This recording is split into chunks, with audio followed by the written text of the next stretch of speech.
Chapter 1745. Nalan Yusi closed his eyes to rest and smiled faintly. He didn't care about the embarrassment and heaviness of His Royal Highness of King Yen at all. Nalan Yusi suddenly whispered, "If you feel stuffy in the carriage, you can go out." Zhao Zhu hurriedly got up and left with Zhang Gaoxia, who was wearing a hat. Ishan, back then, the two of us heard Huang Longsher say that thousands of years later, many scholars at that time would not only be able to calmly sit on equal footing with emperors, kings, generals, and ministers, they would even lose their backbone in front of officials as small as sesame seeds and mung beans.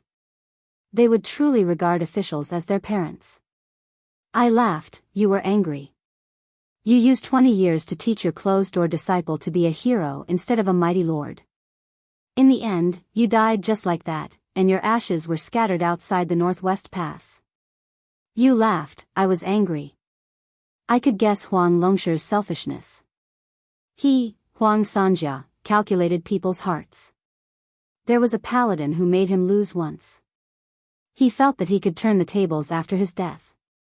He firmly believed that Zhao Zhu and Su Fengnian would turn against each other. Then I, Nalan Yusi, will make you and Huang Longsher lose once. Nalan Yusi opened his eyes and looked up at the top of the carriage. He softly hummed a song from his hometown. There was a young man who went to the mountains with a broken book box.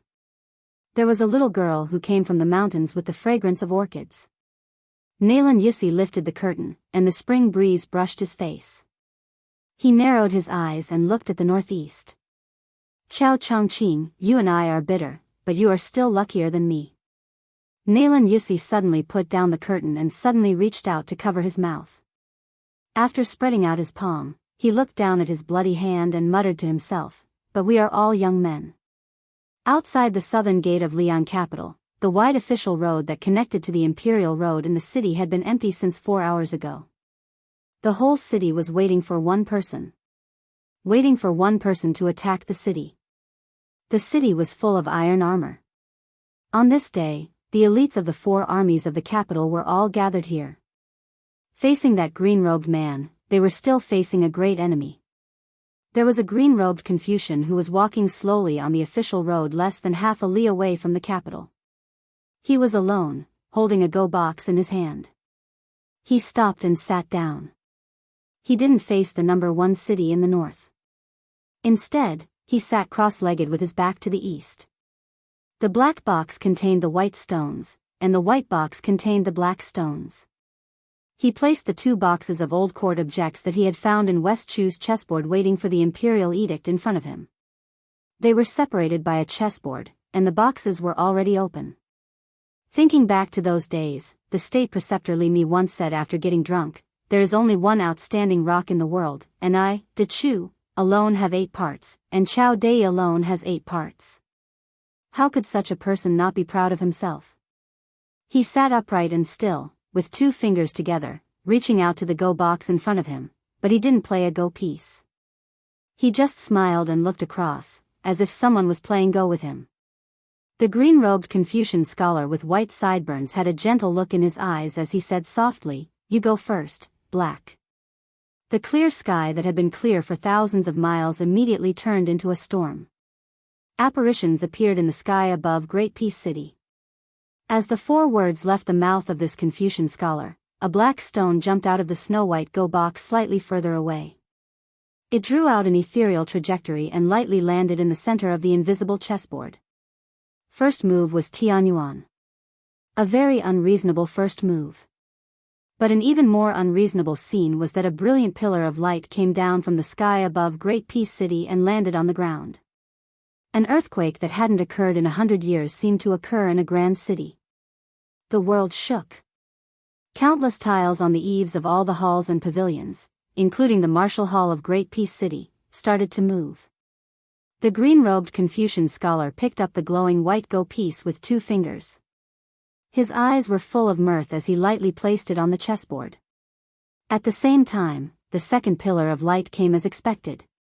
Great Peace City shook again. There were tens of thousands of Liang armor in front of the city, but it was still that person who attacked the city first. All the arquebulisti on the city walls finally fired in unison. There seemed to be wind and thunder in the air. The middle-aged Confucian scholar completely ignored it. The second black Go piece jumped out of the Go box and landed on the chessboard. After the Go piece took root, it floated silently and motionlessly. Inside the city, the decorations on the eaves of the martial hall, immortals, dragons, phoenixes, lions, fish, shiji, bullfighting, and others all turned to dust. Outside the city, almost 100 enormous arrows that were as majestic as the flying swords of sword immortals shattered in the air. The green-robed Confucian scholar picked up the second white Go piece. Before he placed the Go piece, he said softly, "I hate that I became a Confucian saint too late. I hate that I became domineering too late." He put two fingers together and landed heavily on the chessboard. There was a clanging sound. Great Peace City shook for the fourth time. This time, the commotion was the most intense. The warhorses that became the mounts of many cavalrymen outside the city had their legs broken and knelt on the ground. On the towering city walls, there were finally many people who could not control themselves. They either flew off the walls on their swords, leapt over, or rushed over. Another pair of black and white Go pieces landed on the chessboard. The green-robed Confucian scholar did not seem to dare to look at the player opposite him. He looked down at the chessboard. "I, Chao Changqing, am distinguished. As you have seen, I am distinguished." When the fourth white Go piece jumped out of the Go box and slowly landed, the people who had come out of the city were less than 30 steps away from Chao Changqing. Chao Changqing picked up the Go piece. This time, he did not place the Go piece from high to low, but casually swept it across and landed on the chessboard at a slight angle. There was a great energy that swept across. The martial grandmasters guarding the capital were all hit and flew backwards, smashing into the walls of Great Peace City. In the spring breeze of the third year of the auspicious talisman, West Chu waited for the Go order and placed the Go piece on Great Peace City. Chapter 1746. On top of the city wall in the south of Great Peace City, an old man and a young girl stood out among the clanging armor. The old man was dressed in linen and carried a long sword on his back. He looked like a normal swordsman. The young girl was in the prime of her life. Not only did she carry a sword on her back, but she also had two swords on her waist. She was even holding a sword in her hand. Therefore, she did not look like a swordswoman, but more like a little girl selling swords on the street. The two were Chai Ching-shan, the current leader of Dongyue's sword pool, and Shan Yi, who had been given a book of Qingshui Pavilion sword practice by the young lord in escaped Summer Town. Previously, several people had left the city aggressively, but in the end, they were sent flying back into the city. Their corpses were embedded in the city wall, just like flies and mosquitoes that had been smashed into pieces on the window. The miserable scene made many of the Liang military officers on the city wall shudder with fear and trepidation. They subconsciously glanced at the master and disciple of Sword Pool, who had a large age gap, and finally regained some courage with great difficulty. The young girl's face was a little pale. It was not that her body was not as strong as ordinary soldiers, but that after reaching a high level in martial arts, her perception of the qi between heaven and earth was different from ordinary people. It was like an ordinary person looking at the rolling river. They only felt that it was magnificent, but qi cultivators could see the signs of the flow of qi in the world. Her master, Chai Ching-shan, was a well-deserved grandmaster of the sword.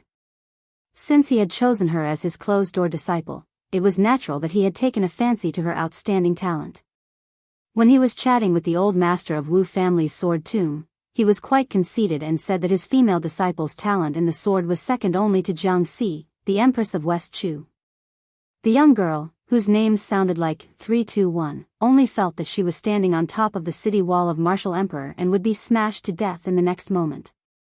She clenched her teeth and held the long sword tightly.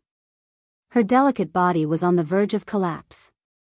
Only when Chai Ching-shan reached out a hand to support the ancient sword, young phoenix, on her back did the young girl feel relieved. She took a deep breath and said in a trembling voice, "Master, what is great official Chao trying to do? Does he really want to break into the capital by himself? Will he only stop when he kills his way into the palace for the 5th time?" Chai Ching-shan, who had traveled extensively with the young girl in recent years, shook his head and said, "Master doesn't know why Chao Changqing changed from the Confucian way to the hegemonic way." The young girl looked at the lonely figure outside the city and felt inexplicably sorrowful. It was rumored that he had once served as a high-ranking official in West Chu and was waiting for the imperial decree. He had feelings for the Empress of West Chu, but he had never shown it his entire life. He had always adhered to the etiquette of a ruler and his minister. In the end, he had been separated by life and death, but he had never revealed his feelings. The young girl did not care if the scholar who became the Confucian sage in the ancient battlefield of West Wall was the pride of the Chao family. She did not even care about Chao Qingyi's magnificent feat of passing through the corridors of Liang Palace 3 times in her early years. She was just a little envious of the poor woman who had been scolded for 20 years.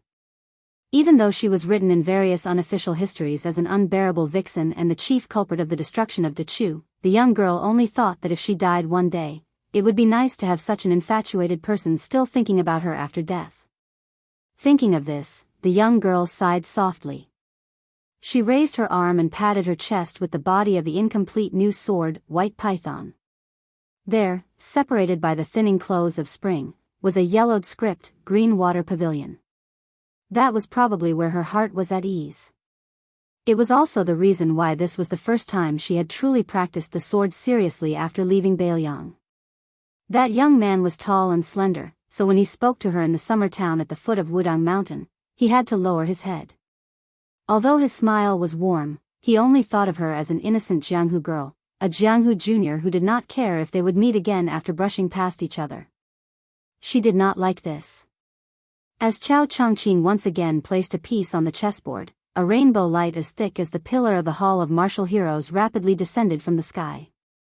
Great Peace City shuddered again. Chai Qing-shan did not look at the magnificent pillar of light descending from the city behind him. He sighed emotionally. Us swordsmen, from ancient times until now, have tirelessly pursued the great realms of Qi, rushing into the bull and reaching the rainbow. I had not thought that Chao Changqing was already able to channel the great righteousness of the world from the blue sky into the human world. Gao Shulu's so-called mysterious celestial being is just this. What a good Chao Changqing. It is no different from adding another 10 feet to the 100-foot scroll. If there were Qi practitioners of the northern land standing on the city walls right now, they would discover that some of Great Peace City's blue-purple Qi flowed slowly into the young girl's orifices like water. The young girl was completely unaware. Even Chai Qing-shan, who had long reached the ethereal passage, tiny finger profound realm, did not sense it. Different professions were like different mountains. Celestial phenomenon and land immortal were only separated by one level, but they were 2 completely different worlds. The young girl suddenly asked curiously, of the people of the 3 sects outside of pure martial arts, Buddhism's eminent monks are Vajra when they enter the 1st grade, Taoist immortals are profound when they enter the 1st grade, and Confucian immortals reach celestial phenomenon in 1 step. Master, you have always been vague in the past. Why do you only say that there is no difference between the 3? And why is it so difficult for Confucian people to become saints? Chapter 1747. The old man hesitated for a moment, as if he did not want to reveal the secret of heaven, or as if he did not want his proud disciple to come into contact with that level too early. In the end, Chai Qing-shan could not stand the girl's pitiful eyes. He said helplessly, Master, you can forget about what I'm about to say. Don't take it seriously, and don't put it in your heart. Otherwise, your sword heart will be unstable, and it will affect the way of the sword that you should be walking. Master often went to the snowfield of Mount Hui in his early years, and had many long conversations with a scholar named Xianyuan Jingcheng. He had a unique opinion on the matter of the saints of the 3 religions, and his words were always shocking. For example, he talked about the cliché of lay down the butcher's knife and become a Buddha on the spot. You must have heard this saying countless times. Xianyuan Jingcheng's view on this was not quite the same. What he said was very good, and it had the merit of advising people to abandon evil and turn to good. However, at the same time, it also caused a lot of harm to people. One must know that to become a Buddha, one could only rely on gradual ascetic practice, and it required hard work.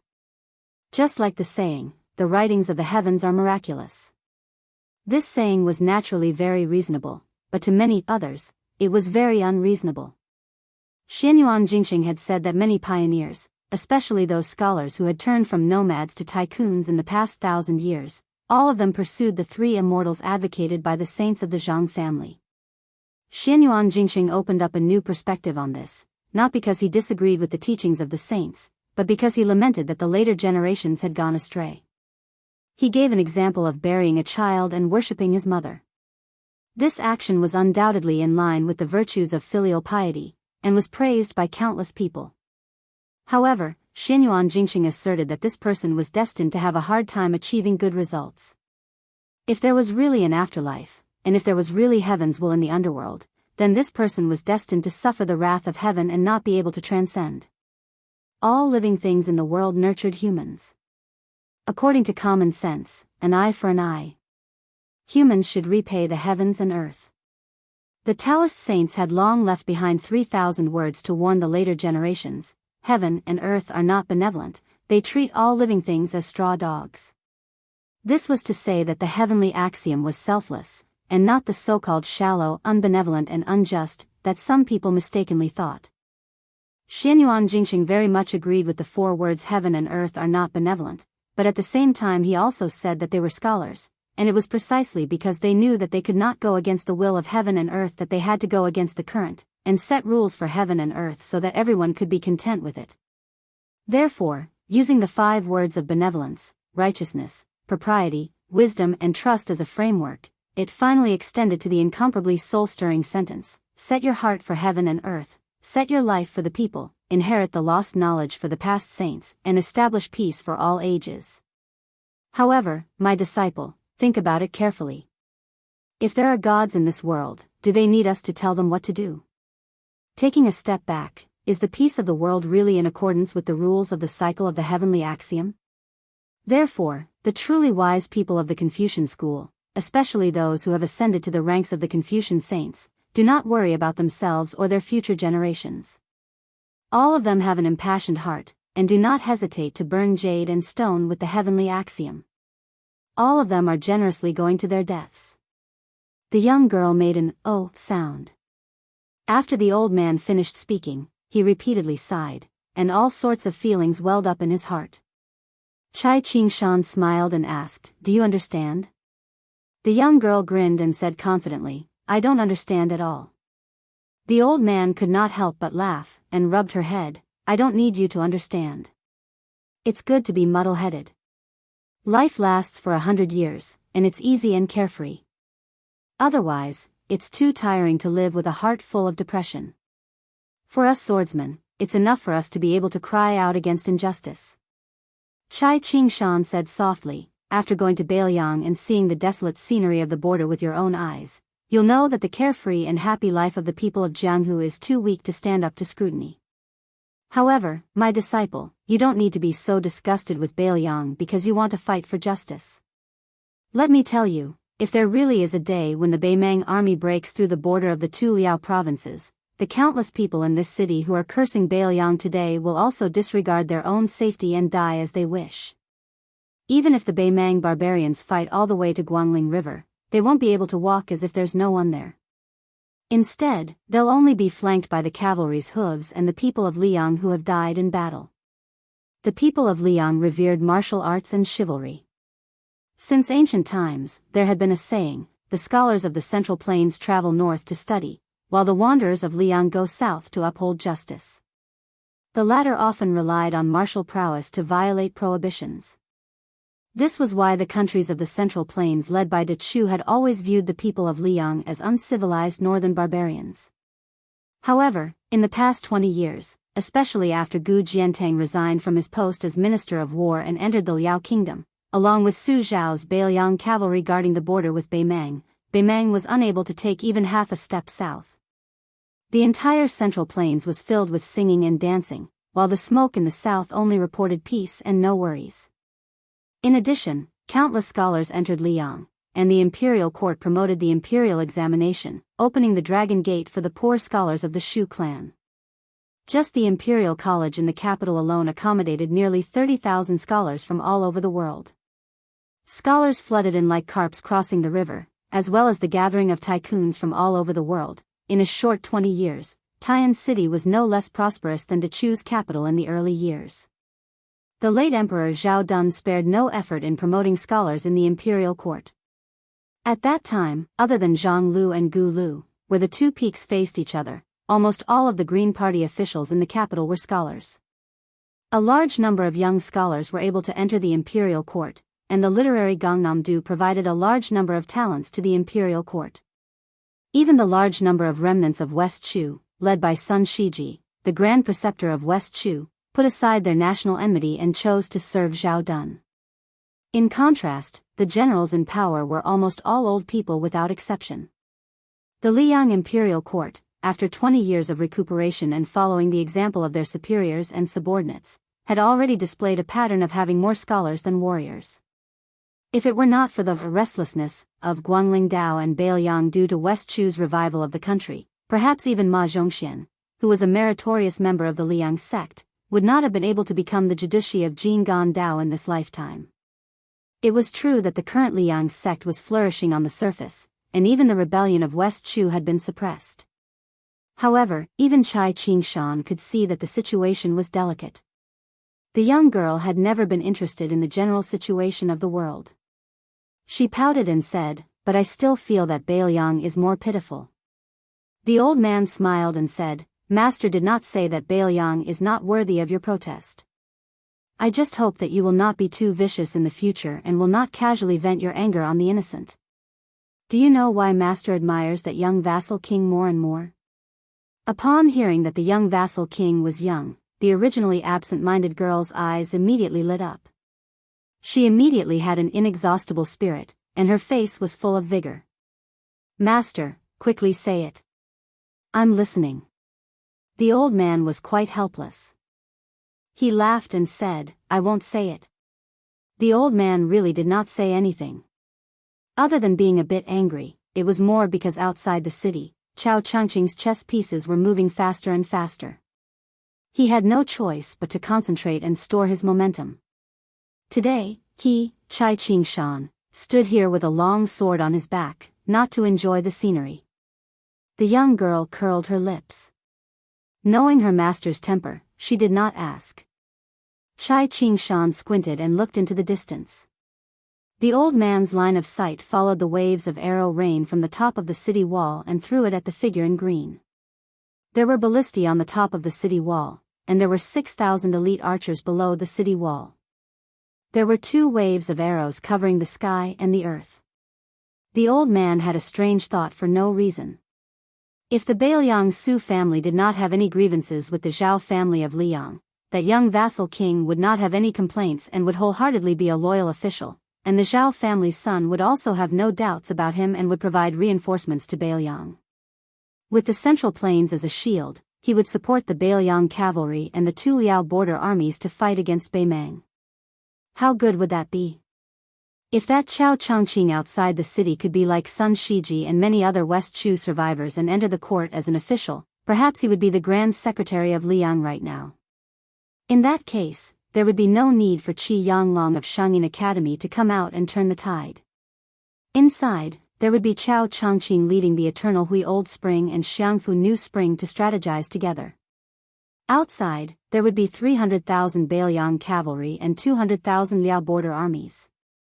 How could the world not be peaceful? Even if they gave Beimang hundreds of thousands of soldiers and armor, so what? On a small road in the northern region of the capital, a rider leisurely headed south toward Graydon City.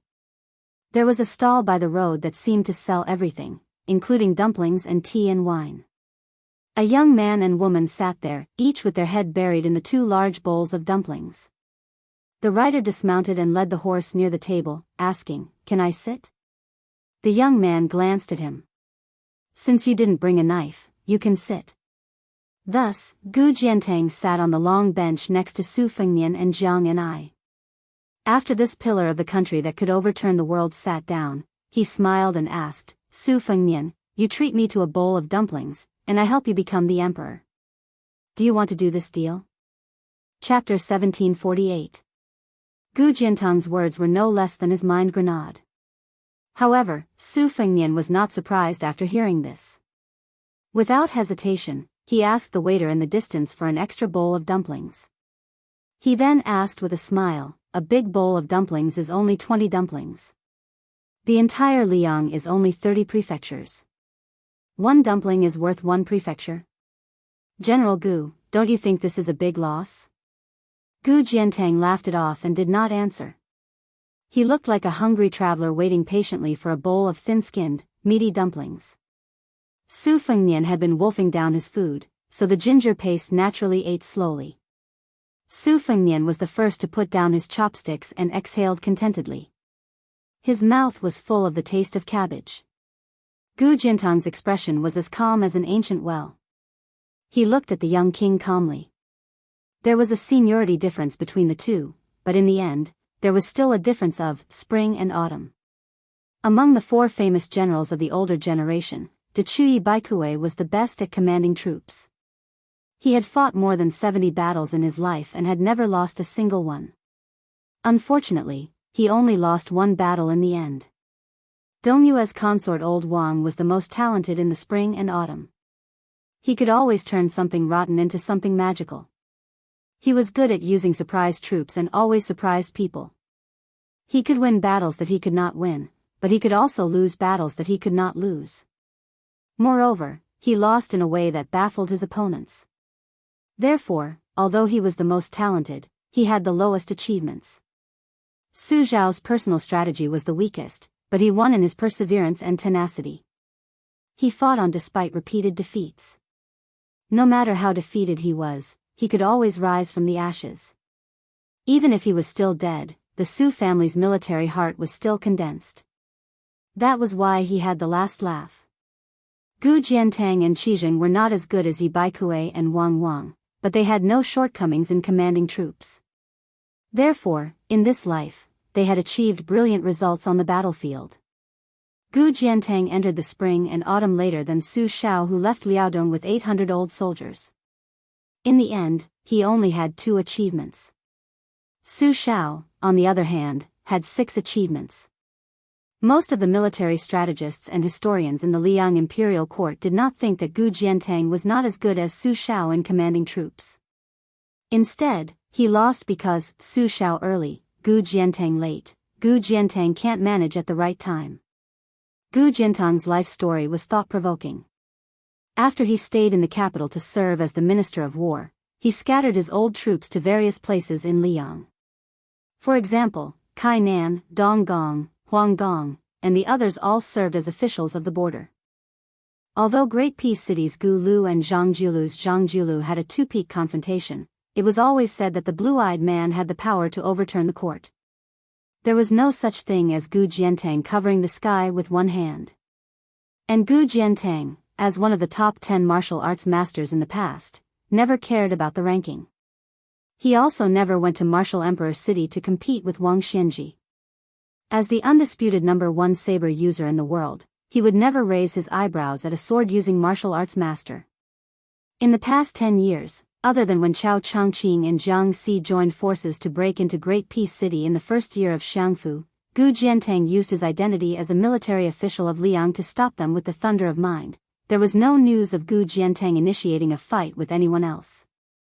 In the past 20 years, Gu Jiantang stood tall in the imperial court of Liang. No one doubted the loyalty of this meritorious general. Not the late Emperor Zhao Dun, not the new Emperor Zhao Zhuan, not the other civil and military officials. In the eyes of Liang, this old minister of war was not only the best candidate to resist the Bailiang cavalry, he was also the greatest backbone of Liang. The silent Gu Jiantang was like a family heirloom. If he did not take it out to show it to others, it meant that the family was still there and that they were still confident. Therefore, even when the Guangling Road War last year was so chaotic, Gu Jiantang, who was in charge of the border defense between the two Liao provinces, did not lead his troops south. Because of this, the people of Liang did not believe that the rebel army in West Chu could succeed. But today, at the critical moment when West Chu was destined to collapse, it was this only pillar of the Liang dynasty that said that he wanted a young man not surnamed Shao to be the emperor. Su Fengnian looked at Gu Jiantang, who was sitting across from him, picking up his chopsticks and gently poking at the greasy table. He watched as Gu Jiantang picked up a dumpling and began to slowly chew it. Su Fengnian's expression was as usual. This was the calmness that had been honed through countless battles, but it did not hinder the stormy waves in his heart. Gu Jiantang ate 7 or 8 dumplings in one go. He paused for a moment and raised his head to look at the young vassal king that he had only met once. He glanced at the sensitive young woman beside him and said indifferently, "You don't believe me? Today, do I still need to use words to deceive anyone?" After 3 travels in Jianghu, 1 battle in Liangmang, and 2 trips to the capital, Su Fengnian was no longer a high-spirited hothead. He smiled and said, "Did you not come to the south to find Chao Changqing, but to predict that I would stop you?" Gu Jiantang picked up a dumpling and gently shook his chopsticks to shake off some chopped green onions. He was not in a hurry to put it into his mouth. He shook his head and said, "If you didn't come, I would have gone straight to Tai and city to kill Chao Changqing. If it was before, I would at most have a 40% chance of winning against the Confucian sage Chao Changqing. Naturally, I would not be able to kill the tyrannical Chao Changqing. At this time, no one can stop Chao Changqing. But if he insists on using human strength to fight against the heavens and wear down the fate of the Liang Zhao clan, then I would have a chance. Since you are here, that's even better. I believe you already know why I want to kill Chao Changqing. Originally, he promised me that once the West Chu matter was completed and the Jiang clan became the co-ruler of the Central Plains, then all the military merits of Beimang would belong to me. I will not refuse this invitation." Su Fengnian frowned and said, "Isn't it the same if the West Chu matter is defeated? You, Gu Jiantang, don't even have to bear the infamy for a while." Gu Jiantang laughed coldly and said, "What have I done in these 20 years? Wasn't it because I had no choice but to raise the bandits for my own sake? There is Su Shao in the northwest and Zhang Julu in the court. That is why I, Gu Jiantang, am stable. The border towns are divided. Other than you, the vassal kings, who are too big to get rid of, don't forget that there is still the word town. In the Battle of Guangling, how many generals who would not have died? How many generals' power was reduced? All the cavalry, including Yan Zhinshuan, were wiped out. Yang Shenxing's Jizhou infantry were not many left. The Prince of Guangling, Zhao Yi's navy infantry were all destroyed. The Prince of Huainan, Zhao Ying, died in battle. No matter how high and powerful the civil officials were, the emperor could find a crime and kill them. But how could the generals at the border be killed so easily? It's more like they rebelled.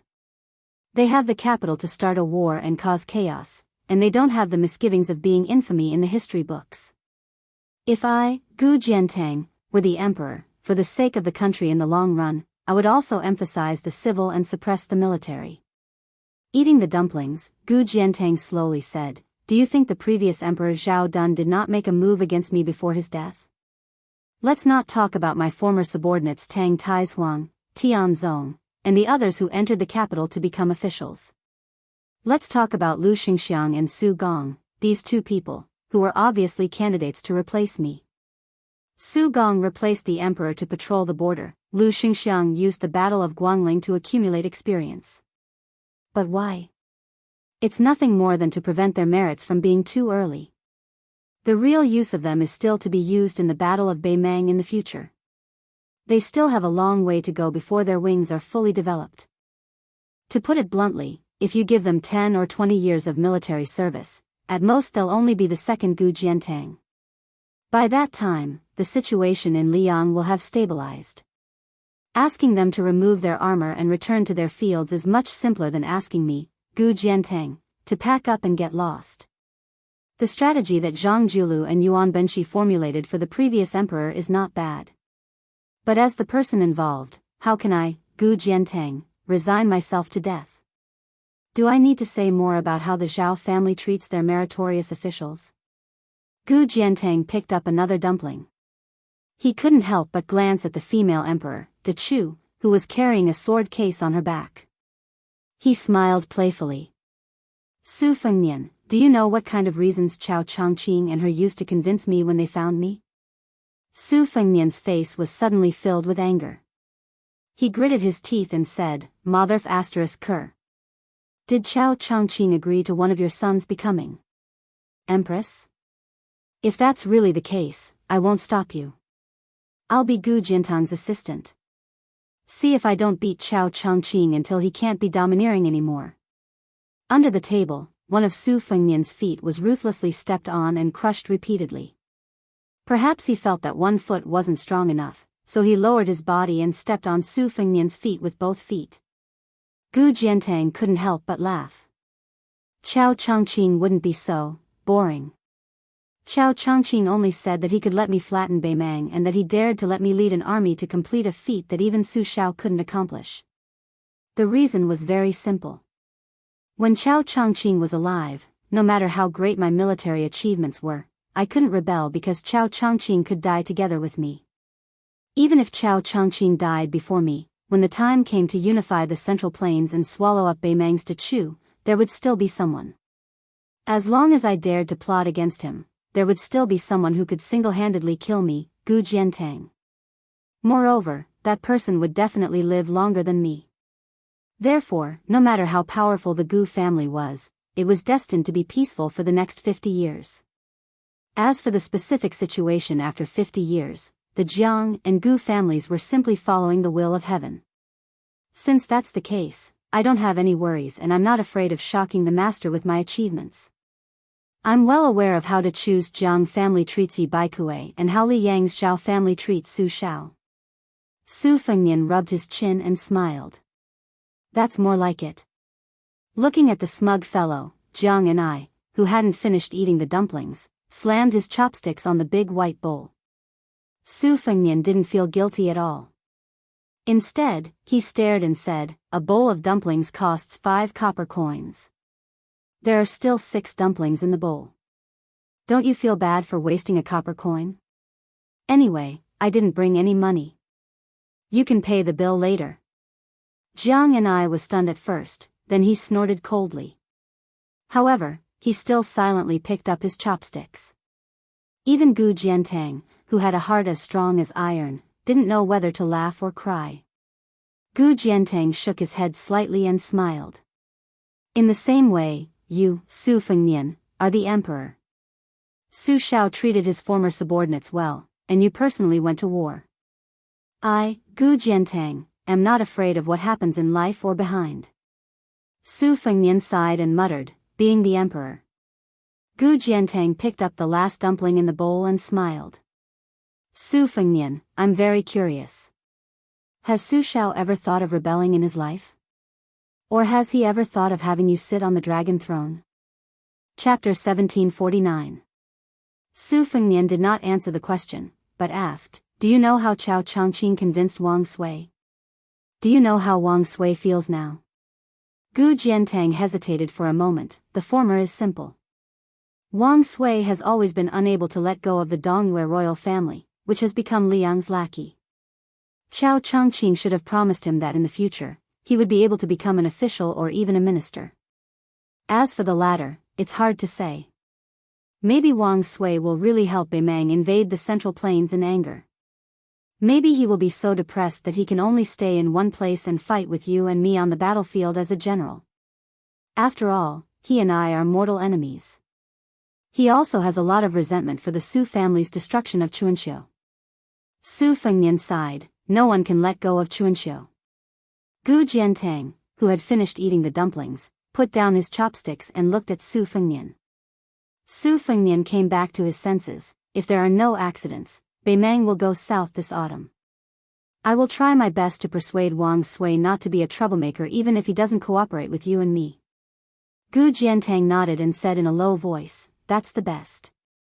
Zhao Sui, the king of Jiaodong, has promised me that no matter what happens, he will remain neutral. As long as you can convince Wang Sui to bide his time, Gu Jiantang will personally lead the two Liao elites north into the heart of the Great Desert after the Great War of Liang Mang enters a stalemate. We will sever the connection between Northern Mang and the Northern Court in one go. At that time, you and I will use Beimang and Nanchao as our depth. We will have a total of 500,000 soldiers and 200,000 iron cavalry. We won't have to worry about the lack of soldiers and can advance and retreat freely. Even if we are sandwiched between Beimang and Liang, what is there to be afraid of? Su Fengnian was silent for a moment, and then suddenly slammed the table. Jiang and I was shocked, and Gu Jintang's eyelids trembled. Su Fengnian shouted, "Waiter, 3 more bowls of dumplings." Jiang and I took a deep breath and muttered unwillingly with a dark face, 2 bowls is enough. However, the next sentence of the prodigal son, who did not feel bad about not spending his own money, made her feel relieved. Su Fengnian said to Gu Jiantang, "Let's put it on credit. I'll have to trouble Master Gu to help pay for it today. My wife and I are embarrassingly short of money. We can't wait to split a copper coin in half," Gu Jiantang said with a fake smile. "Oh? That 1 bowl was enough. Like Miss Jiang, I'm not hungry." Blushed and whispered said 2 bowls. "I'll have another bowl too." "You ask, how many bowls, how many bowls, how many bowls, how many bowls? 3 bowls do you have to pay?" Gu Jiantang, the great pillar state of Liang, said 1 bowl. Jiang Si, the emperor of Dechu, said 2 bowls. Su Fengnian, the king of Biyao, said 3 bowls. The waiter looked at the 3 of them and said angrily, "All right, you 3 don't have to be so stingy. I will treat you to 3 bowls of dumplings for free today." 3 bowls of hot and fragrant dumplings were placed on the table. Gu Jiantang was the first to finish eating. After bidding farewell to Su Fengnian, he led his horse to the stall owner, leaving behind the Liaodong horse that was worth hundreds of taels of silver, and returned to the north alone. The stall owner and the waiter looked at each other. In the end, the 2 of them could not stop smiling. After Su Fengnian finished eating the dumplings, he quietly waited for Jiang and I to finish eating. When he saw Jiang and I put her chopsticks on the edge of the bowl, he smiled and helped her take the chopsticks off the bowl and neatly placed them on the table next to the white bowl. One of the few rules of the old Su family is not to put the chopsticks on the bowl after eating. She blushed, blinked her eyes, and asked softly, "Are you really going to be that?" Su Fengnian said softly, "Gu Jintang's words can be trusted, but not completely. It is too scary for a person to be able to go from Hongjia to Yonghui and then to Jianghu." Jiang and I nodded and said, "I don't like this person. Uncle Chui Wai Zhao said that your father is a tiger out of the forest, Yi Baikue is a flood dragon by the river, Wang Sui is a python by the stream, and Gu Jiantang is a snake by the hole. The first 3 are all heroes who do not care about personal life and death, honor and disgrace. Only Gu Jintang's thoughts are the most gloomy and unpredictable." Su Fengnian grunted, "I will be careful." Jiang and I had a big heart. She had heard of Gu Jiantang being the emperor, so she did not care. She suddenly became sad and said pitifully, "Can't you save Uncle Chui Wai Zhao? If Beiliang had Uncle Chui Wai Zhao to come up with plans, you would not be so tired." Su Fengnian said helplessly, "It is not that I do not want to save him, but that I cannot save him." After a long silence, Jiang and I suddenly said carefully, "Uncle Chui Wai Zhao schemed against you. Do not be angry." Su Fengnian shook his head and said with a smile, "It is not important whether I am angry or not. I only know that the conqueror of West Chu is very angry at the world, so he wants to vent his anger on Great Peace City." The little mud person lowered her head and started to wipe her tears. She sobbed, "I do not want Uncle Chui Wai Zhao to die." Su Fengnian did not know how to comfort her. He only said softly, "The spring and autumn period is really over. Great Peace City." Wave after wave of arrow rain did not stop as they furiously rained down on that green robe. But the chess pieces outside the city were placed faster and faster. Almost as soon as a pillar of light hit the top of Great Peace City, a second pillar of light from the 9 heavens would follow closely behind. Every time a chess piece was placed and a pillar of light appeared, all the arrows would shatter in midair. They could not get close. The eaves of the palaces and pavilions in Great Peace City were shattered. The bell and drum towers of the temples and Daoist temples were also slightly shorter. The birds and pigeons in the city seemed to feel the pressure of the sky sinking. They flew lower and lower until they were below the tall pavilions. They had no choice but to circle anxiously under the eaves. The spring water thawed and gradually warmed. The fish that had been swimming leisurely in the rivers and lakes began to jump out of the water and call out to the birds in the sky. On the top of the city wall, Chai Ching-shan had already attacked once. The sword on his back, Wild Fox, truly displayed the presence of an earth immortal. It tore through the air with dazzling light. The majesty of the sword Shi and the vastness of the sword Intent caused an enormous white arc to appear between the top of the city wall and the green-robed chess player. The white arc rose from the top of the city wall and landed on top of the green-robed Xiao Changqing's head. In the end, the white arc seemed to collide with an invisible pool of lightning that could not be crossed. It created a large ball of sparks and lightning, and the sound was ear-piercing. The sect master of the Dongyue sword pool raised his arm high into the air and drew in his qi. The wild fox quickly flew around Xiao Changqing, who was sitting cross-legged.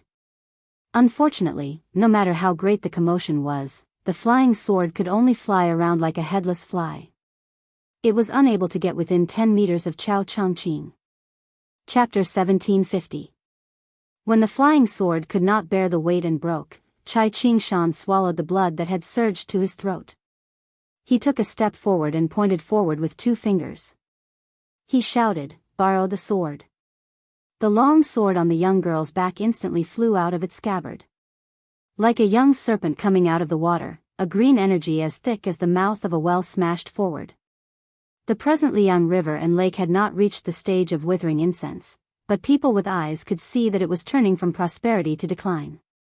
It was rumored that Huang Sanjia had gone against the flow and poured the remaining luck of the 8 kingdoms of spring and autumn into the pool of the Jianghu. Therefore, in the past 20 years, the water was full. The Jianghu of Liang seemed to be full of vegetation and life, but in reality, there were not many trees left.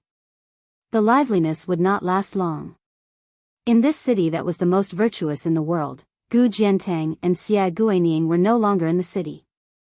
Yang Taisui, Han Xingxian, Master Lu Hao, and Qi Jiajie had died one after another.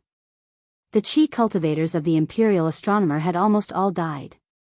The 2 large formations that were the eyes of the formation had been destroyed in the hands of Su Fengnian. Therefore, Chai Ching-shan had to stand out. The old man was for the sect, for his disciple, and for his own way of the sword. When the long sword in the scabbard of the young girl came at him like a swimming dragon, Xiao Changqing was still unmoved. He smiled faintly, his right hand holding a piece, his left hand brushing the cuff of his right hand. He seemed to be whispering to someone. There was once someone in Dechu who used troops, the more the better. He was unstoppable. In 72 major and minor battles, he did not lose a single one. He placed the piece lightly. The flying sword with a powerful presence fell to the ground 3 zhang away. It was like a huge rock that had smashed into the ground, causing dust to fly. Xiao Changqing did not look at the long sword. He only looked at a black piece that jumped out of the box and landed on the chessboard. At the same time, he reached out to pick up a round and cool white piece. He said with a smile, "There was someone in Dechu who wrote poems that were like a bow of 100 stones, a crossbow of 1,000 caddies, like a full moon hanging above the heads of the people." It caused the younger generation to have the thought that they could only kowtow and not speak. It is truly magnificent. When the piece landed, the steels in front of the China Child Prison in Great Peace City cracked inch by inch. There's someone in Dechu who talks as if he's possessed by a deity. The chess piece on his wrist is like a fierce general fighting for his life. His spirit is extraordinary. As the chess piece was placed, Qiao Zhangqing slightly straightened the root-like white chess piece that had deviated slightly. At the same time, all the crossbow bolts that had been shot at his opponent were blown away by a gust of wind and quickly slid out of their original trajectories. The people of Dechu, the Milky Way is brilliant. There have been fables from various philosophers, teachings from eminent monks, and sermons from enlightened people. Why should the human world envy the heavens? On the chessboard, the black and white go pieces flew down.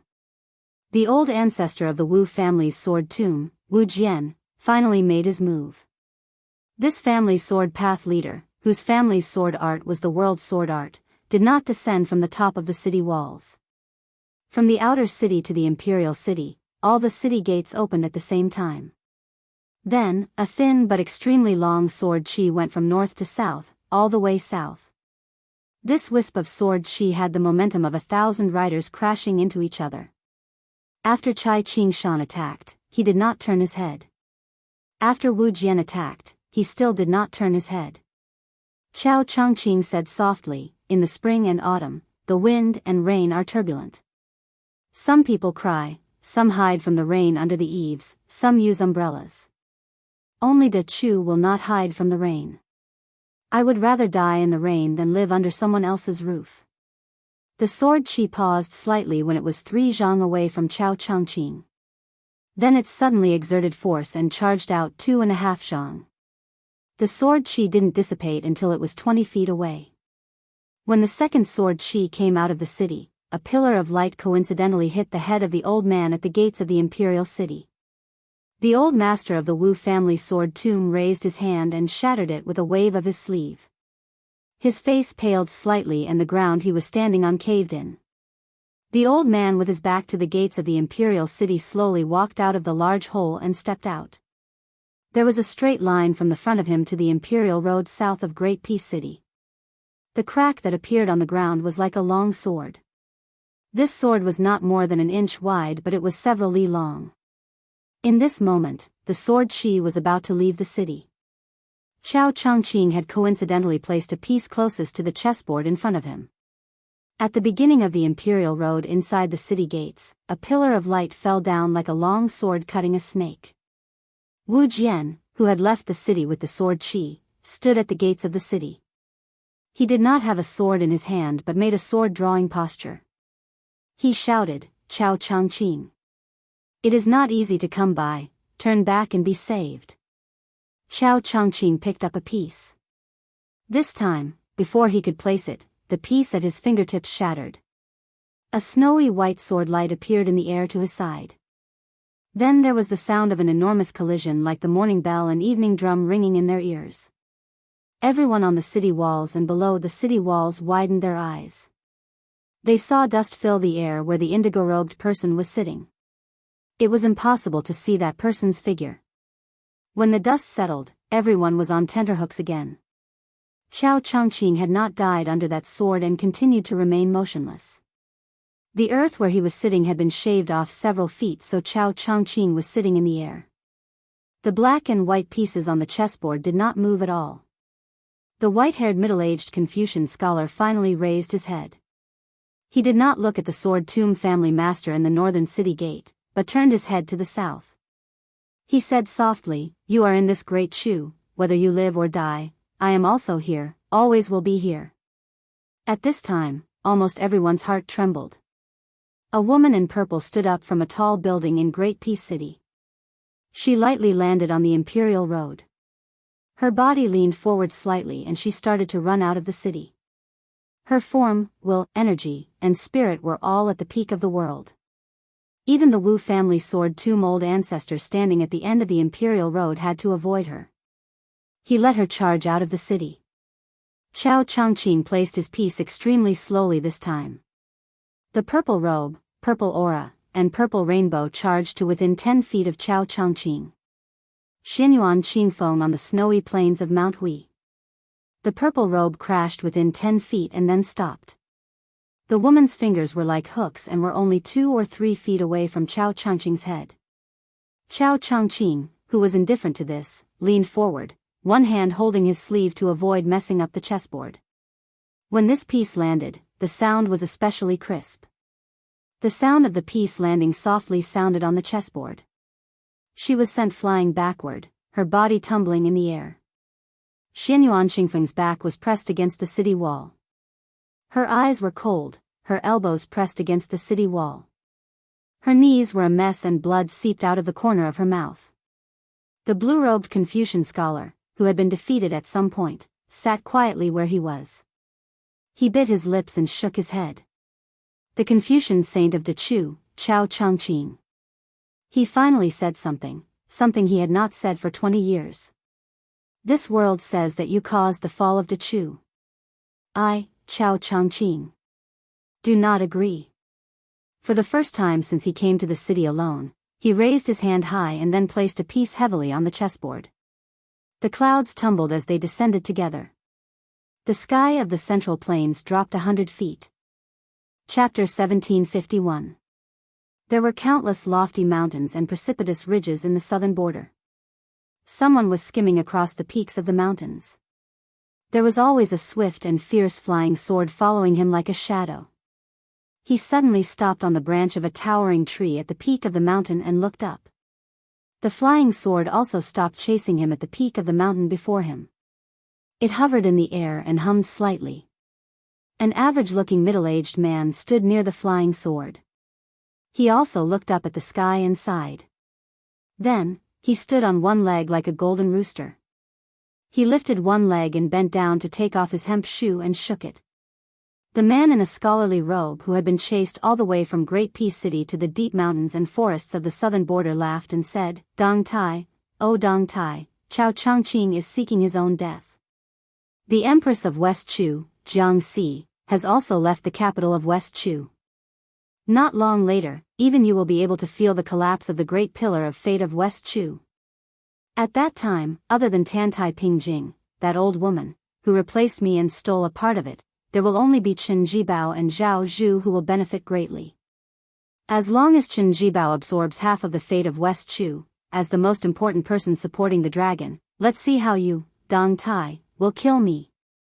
Not to mention the 4 grandmasters of the martial arts assessment, even among the 14 martial arts assessment masters, the peach blossom sword god, Dong Tai, was definitely the one who did not have the demeanor of an expert. However, it was this average-looking middle-aged uncle who had chased Xia Guining, the number 1 on the immortal map of land and dynasty, into such a sorry state. Dong Tai put on his shoes and curled his lips. He said unhappily, "Are you saying that after a pure martial artist like me becomes an immortal on land, I will be hurt by fate if I kill someone with fate?" Sorry, back then, there was an old Daoist on Mount Longhu who had returned to simplicity. He was killed by me when he ascended. It's fine. Xia Guining sneered, "How can I be the same as Wu Lingsu of the Celestial Master Residence?" Dong Tai rolled his eyes. "In my opinion, there's really no difference." Xia Guining laughed loudly and said, "Then I'll wait and see how your cultivation realm drops." Dong Tai put away his casual expression and said seriously, "I don't care who should follow the will of heaven to suppress who, or who should follow the will of heaven to defeat who, and I don't care who the fate of the world flows to. I don't care about these things. I'm not even interested in becoming an earth immortal, let alone attaining the Tao and ascending." Xia Guining said angrily, "You lunatic. You are even more unreasonable than Lu Dongxian and Li Chungang."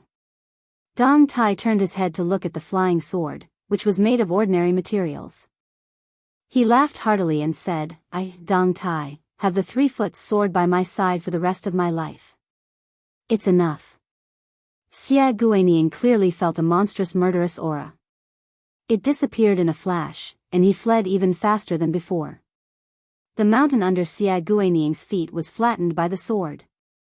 Dong Tai did not immediately pursue him. He raised his head again and looked at the unusually low clouds. "Chao Changqing, oh Chao Changqing, Li Chungang left, Wang Xianji left, and now even you are leaving." Dong Tai suddenly laughed. One man and one sword flew into the sky.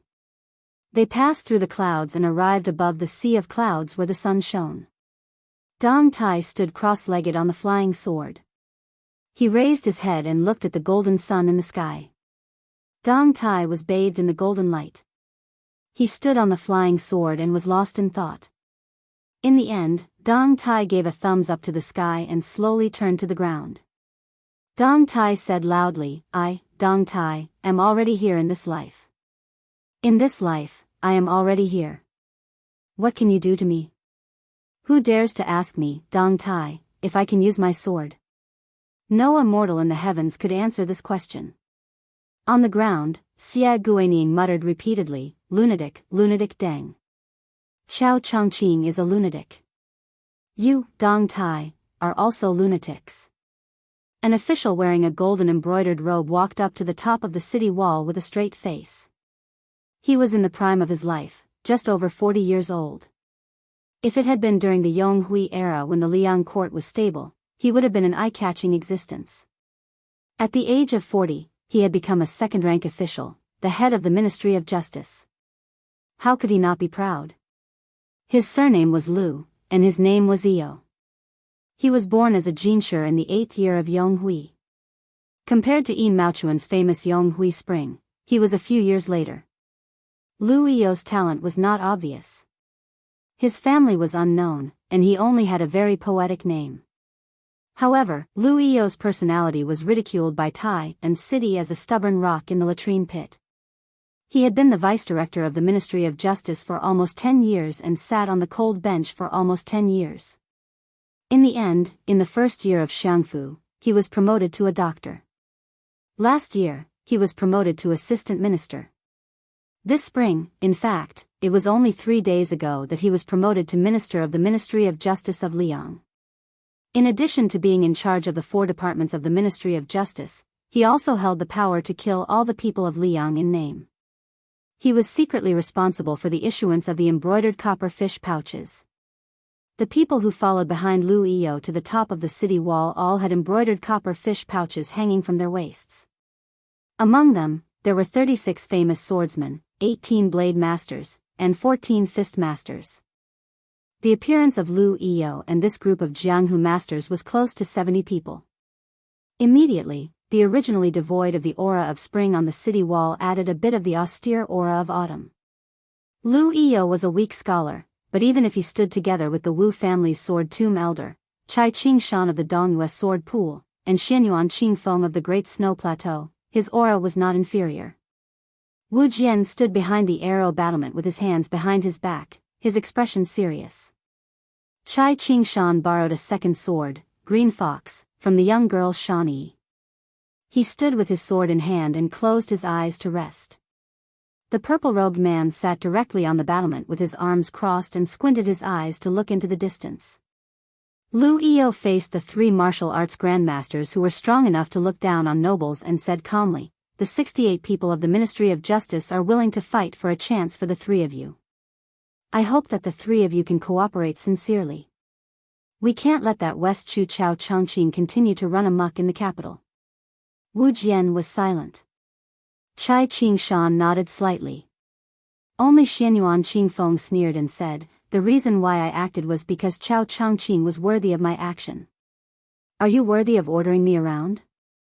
Liu Io, who was considered a junior compared to the other leaders of the Ministry of Justice, said expressionlessly, "As long as the Great Snow Plateau of Mount Hui is still in Liang's territory, as long as Jianzhou is still in Liang's territory, Liu Io." Not waiting for this official to finish speaking, Xianyuan Qingfeng placed his hands on his knees. Chai Qingshan was standing in front of Liu Io at some point. However, there was still a trace of blood on the latter's cheek and some of his hair fell to the ground. Liu Io didn't even bother to wipe his wound. He gently pushed Chai Qingshan away and stared at the beautiful woman who was known for her arrogance. "You can kill me, and I can also die. However, as long as you, Xianyuan Qingfeng, appear on the walls of Great Peace City, as long as you stand in my sight, you will have to leave the city to fight. It's not that I, Liu Io, am using the banner of the Ministry of Justice to threaten you, and it's not that I, Liu Io, am asking for your help. Other than His Majesty the Emperor, there is no one else in this city that I cannot do without." Xianyuan Qingfeng leaned back and tilted his head. For the first time, he looked directly at this young minister. He said mockingly, "You are that poor scholar Liu Io from Guangling Path, right? Did I remember your hometown wrongly?" Liu Io's eyes were dark. It was unknown whether it was the shrewdness of a high official or the temperament of a scholar, but he did not become angry out of humiliation. He said calmly, "Those who walk different paths cannot work together." Xianyuan Qingfeng smiled. "Oh." Standing between Xianyuan Qingfeng and Chai Qingshan, the old ancestor of the Wu family sword tomb frowned. He reached out a hand and casually grabbed. There was a bang in the air.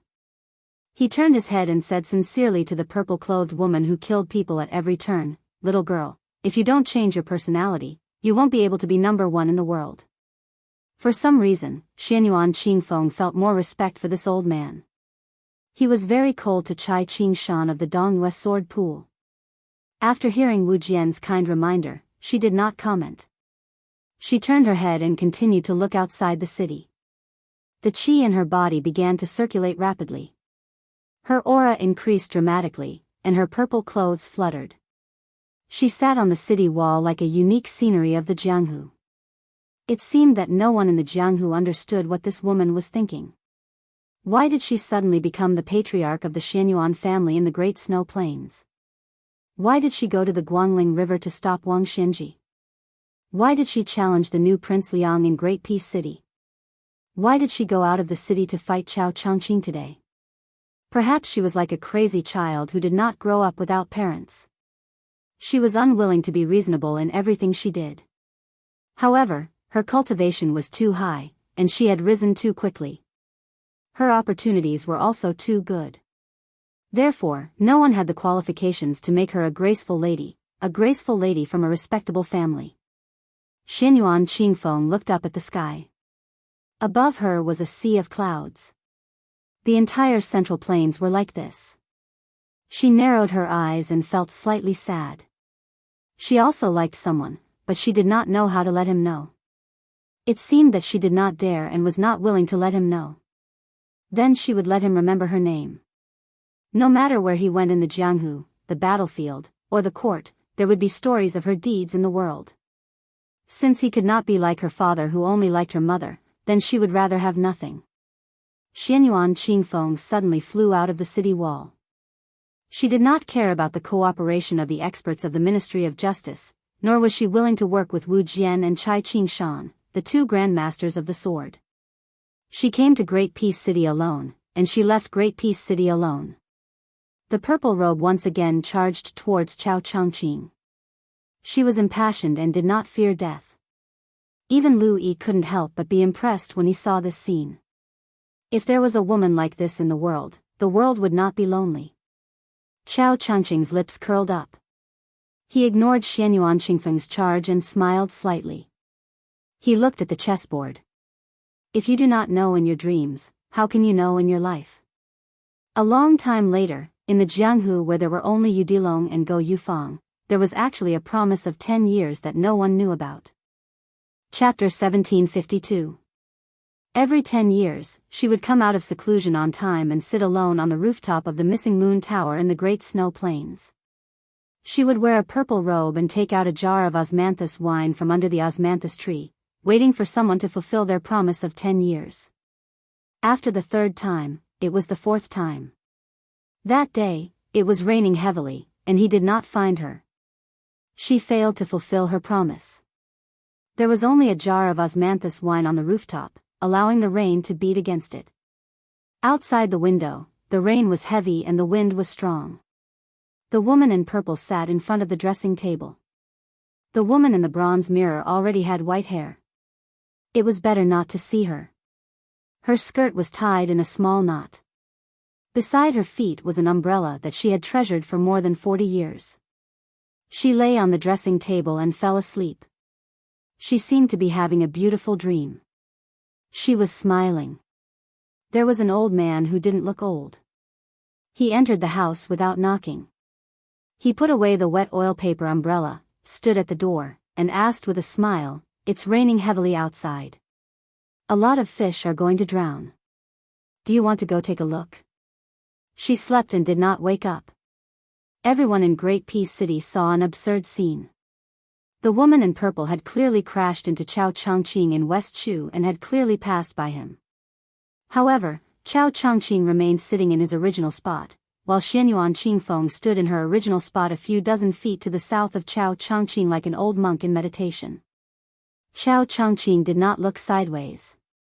He picked up a go piece from the go box and gently placed it down. He turned his head and smiled. "It's time to wake up." Xianyuan Qingfeng, who seemed to have been dreaming for 40 years, suddenly woke up. Her back was to the official in green. She did not know when, but tears had streamed down her face. She did not turn around. She stretched and wiped her face with her hands. Smiling, she said, it really was a good dream. Hearing this, Chao Changqing smiled and said, "That's good." Just as Xianyuan Qingfeng was hesitating about whether to turn around and thank him, Chao Changqing slowly retracted his gaze and looked back at the Go board that already had more than 90 Go pieces. He smiled and said, "I'm fine. Just don't learn from me." The heavens and the earth were vast. Jiangnan's Guangling had the cool breeze, bright moon, and great river. Northwest Zhejiang had the boundless yellow sand. Let's see everything first before deciding on life and death. Life and death were the most important things in life, especially when one was young. One shouldn't make careless decisions. Life wasn't easy, and death was simple. Between life and death, there is also fate. A person's life has to be more exciting than a plant's autumn. Xianyuan Qingfeng nodded. As long as I, Xianyuan Qingfeng, am alive, I will try my best to reduce the number of deaths among West Chu survivors. Chao Changqing dismissed it with a smile. Xianyuan Qingfeng flashed past. At the end of that big dream, she clearly knew that she didn't wake up, or rather, she was already dead. However, she could see that bastard with the umbrella standing alone at the door. His lips moved slightly, but he couldn't say anything. Xianyuan Qingfeng suddenly threw his head back and laughed loudly. Old bastard. The inexplicable abrupt departure of this purple robe did not delay Lu Yi from ordering the Ministry of Justice to go out of the city to kill the enemy. 68 Jianghu experts that the Ministry of Justice and Zhao Go had gathered from all over Great Peace City left the city together. They were like a flock of birds flying out of the branches. This time, Chao Changqing placed a piece at the corner of the chessboard. Then, he pressed 2 fingers lightly on the piece and pushed it forward. Therefore, between Chao Changqing and Great Peace City, between the north and the south, a turbulent energy like the Guangling River appeared. 68 experts seemed to be crossing the Guangling River during flood season. It was difficult and slow. There were constantly people who used up their energy and fell to the ground. Chai Qingshan held his sword and flashed out. With one sword, he cut apart that great river of energy. Chao Changqing's right hand picked up a piece and placed it on his left hand. He lightly swept it to the right. Instantly, a wave of sword energy surged out from left to right. Chao Changqing then placed a piece from top to bottom on the chessboard. In the air, a particularly majestic and resplendent pillar of light fell straight down from top to bottom. Between heaven and earth, one horizontal and one vertical, 2 waves of sword energy. They attacked Chai Qingshan of the Eastern Yu Sword Pool and Wu Jian of the Wu family sword tomb. Chao Changqing was not in a hurry to pick up a piece. He stared at the chessboard and said to himself, Chao Changqing, also have the Haoran sword. Chai Qingshan held half of the broken sword and landed 20 zhang to the north of Chao Changqing. There was a large pool of blood on his chest. Wu Jian stood 100 zhang in front of Chai Qingshan. The clothing at his shoulder was in tatters. The old man reached out with his right hand. There was a snow-white sword energy that seemed tangible in his hand. He said in a deep voice, Chao Changqing, you will not hesitate to have your body and soul destroyed to finish this game? Chao Changqing did not answer. On the city wall, the Minister of War, Lu Yi, pressed his hands against the city wall, his hands trembling. As a poor scholar from the Guangling Taoism, he recognized Chao Changqing. He was not in West Chu, but in Liang, an enemy state of West Chu. He was in this Tai-an city. However, before Chao Changqing and West Chu's Empress Jiangxi came to the capital in the first year of Xiangfu, Lu Yi, who no one cared about in the Ministry of Justice's Yamen, only knew a traveling Confucian scholar he met by chance, knew the scholar who would treat him to a meal of wine every time he entered the capital. Lu Yi couldn't afford a residence, so he could only rent a small, remote courtyard in the capital's southeast. During those years, whenever he saw that smiling middle-aged man in front of his deserted door, Lu Yi would always be pleasantly surprised and happy. In the officialdom, the taciturn Lu Yi liked to complain to this elegant and cultured senior scholar, to this Mr. Chao who he only knew his surname. After he got drunk, he said that his teacher was that Grand Secretary Great One who had students all over the world. He was clearly the top scorer in that year's examination, his essay not losing to the top 3, yet in the end, he was only a jinsher. He felt like it was Grand Secretary Zhang Julu who purposely looked down on Guangling scholars, which was why everyone only knew that Bai Yan had students like Yi Mao Chun, Zhao Yuling, Yuan Gua, and the others, not Lu Yu. Meanwhile, Grand Secretary Zhang Julu also never considered him his student, let alone the disciple he was proud of. Meanwhile, after that Mr. Chow heard his essay for the examination word for word, he laughed and said that this essay was exactly the same as Bai Yan's when he was young, deeply understanding the essence of avoiding the high and dispersing, avoiding the empty and distant, a good essay. However, it was precisely because of this that Grand Secretary Zhang had you sit on a cold bench for many years like him, that you, Lu Yu, must not be impatient. Afterwards, half of Lu Yu felt relieved, half of it was because he had given up. He knew his place, kept his feet on the ground, burying his head in his work as a small official in the Ministry of Justice.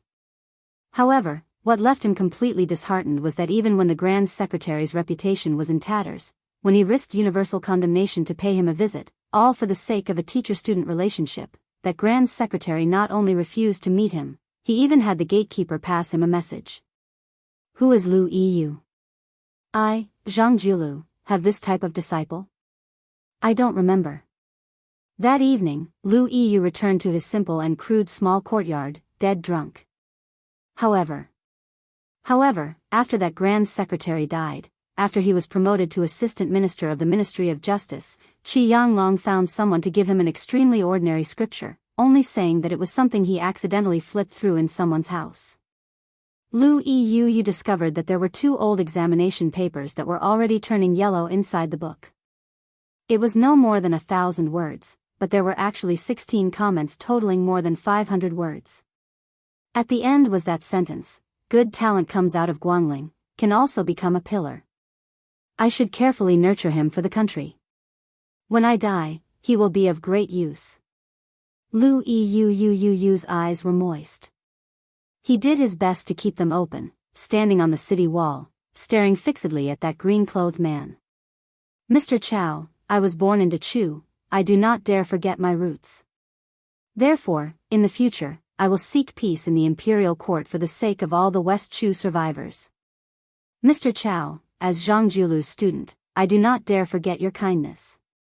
Therefore, today, I have no choice but to stand here and take you as my enemy."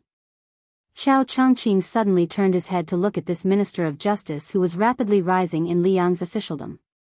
He revealed a faint smile, only gratification in his eyes. Nothing needed to be said. Rather than die heroically for one's country and one's surname, it was better to live dishonorably for the common people of the world. "Lu Yu scholar, don't learn from me, Qiao Chongqing."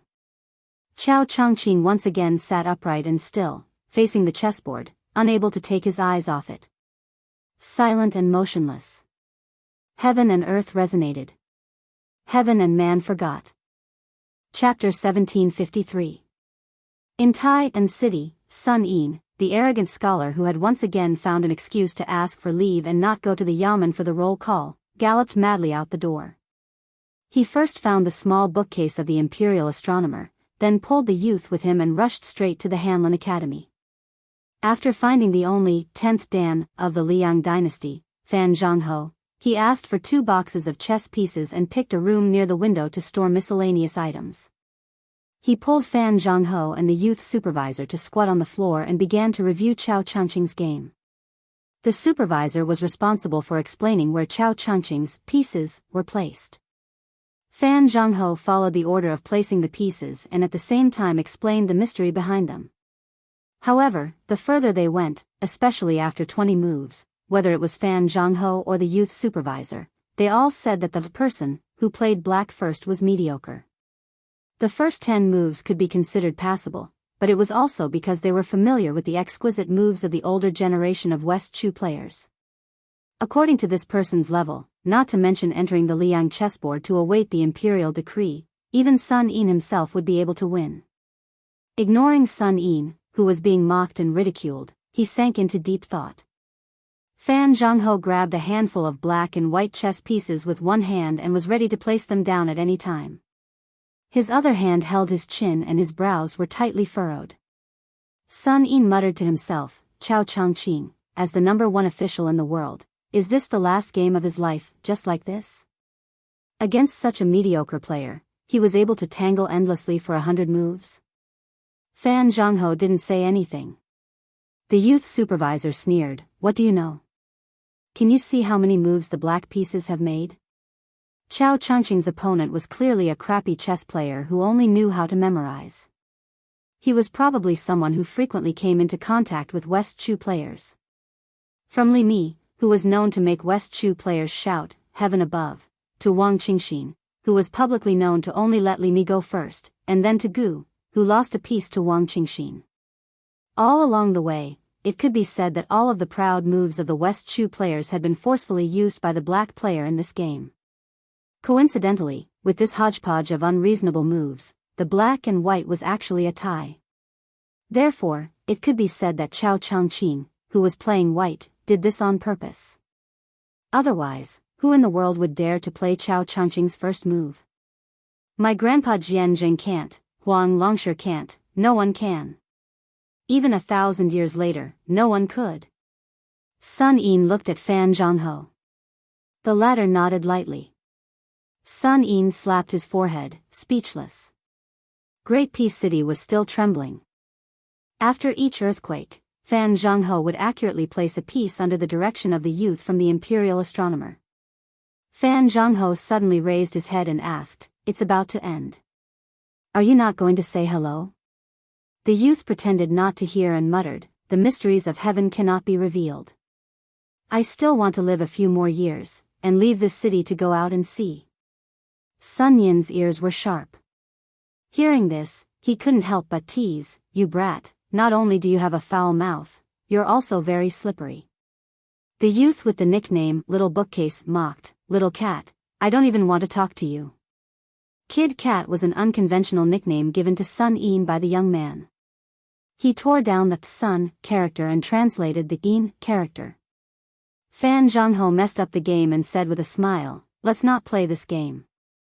Mr. Chao's chess skills can only be judged by old supervisor and, in any case, only 2 people can comment.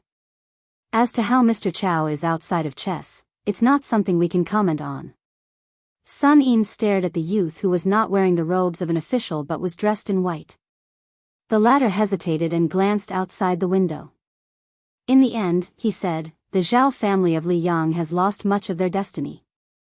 If not for this, I would have gone to complain to Sister Empress long ago. Looking at the situation, that Chao Changqing is showing signs of losing all of his destiny to Guangling Path. So boring. If I knew this would happen, I wouldn't have revived the country. Sun Yin's eyes suddenly turned red as he shouted angrily, shut up. Fan Zhangho sighed softly and said, little bookcase, don't say any more. The youth became angry and left with a wave of his sleeve. Sun Yin squatted there, his chin on his folded arm.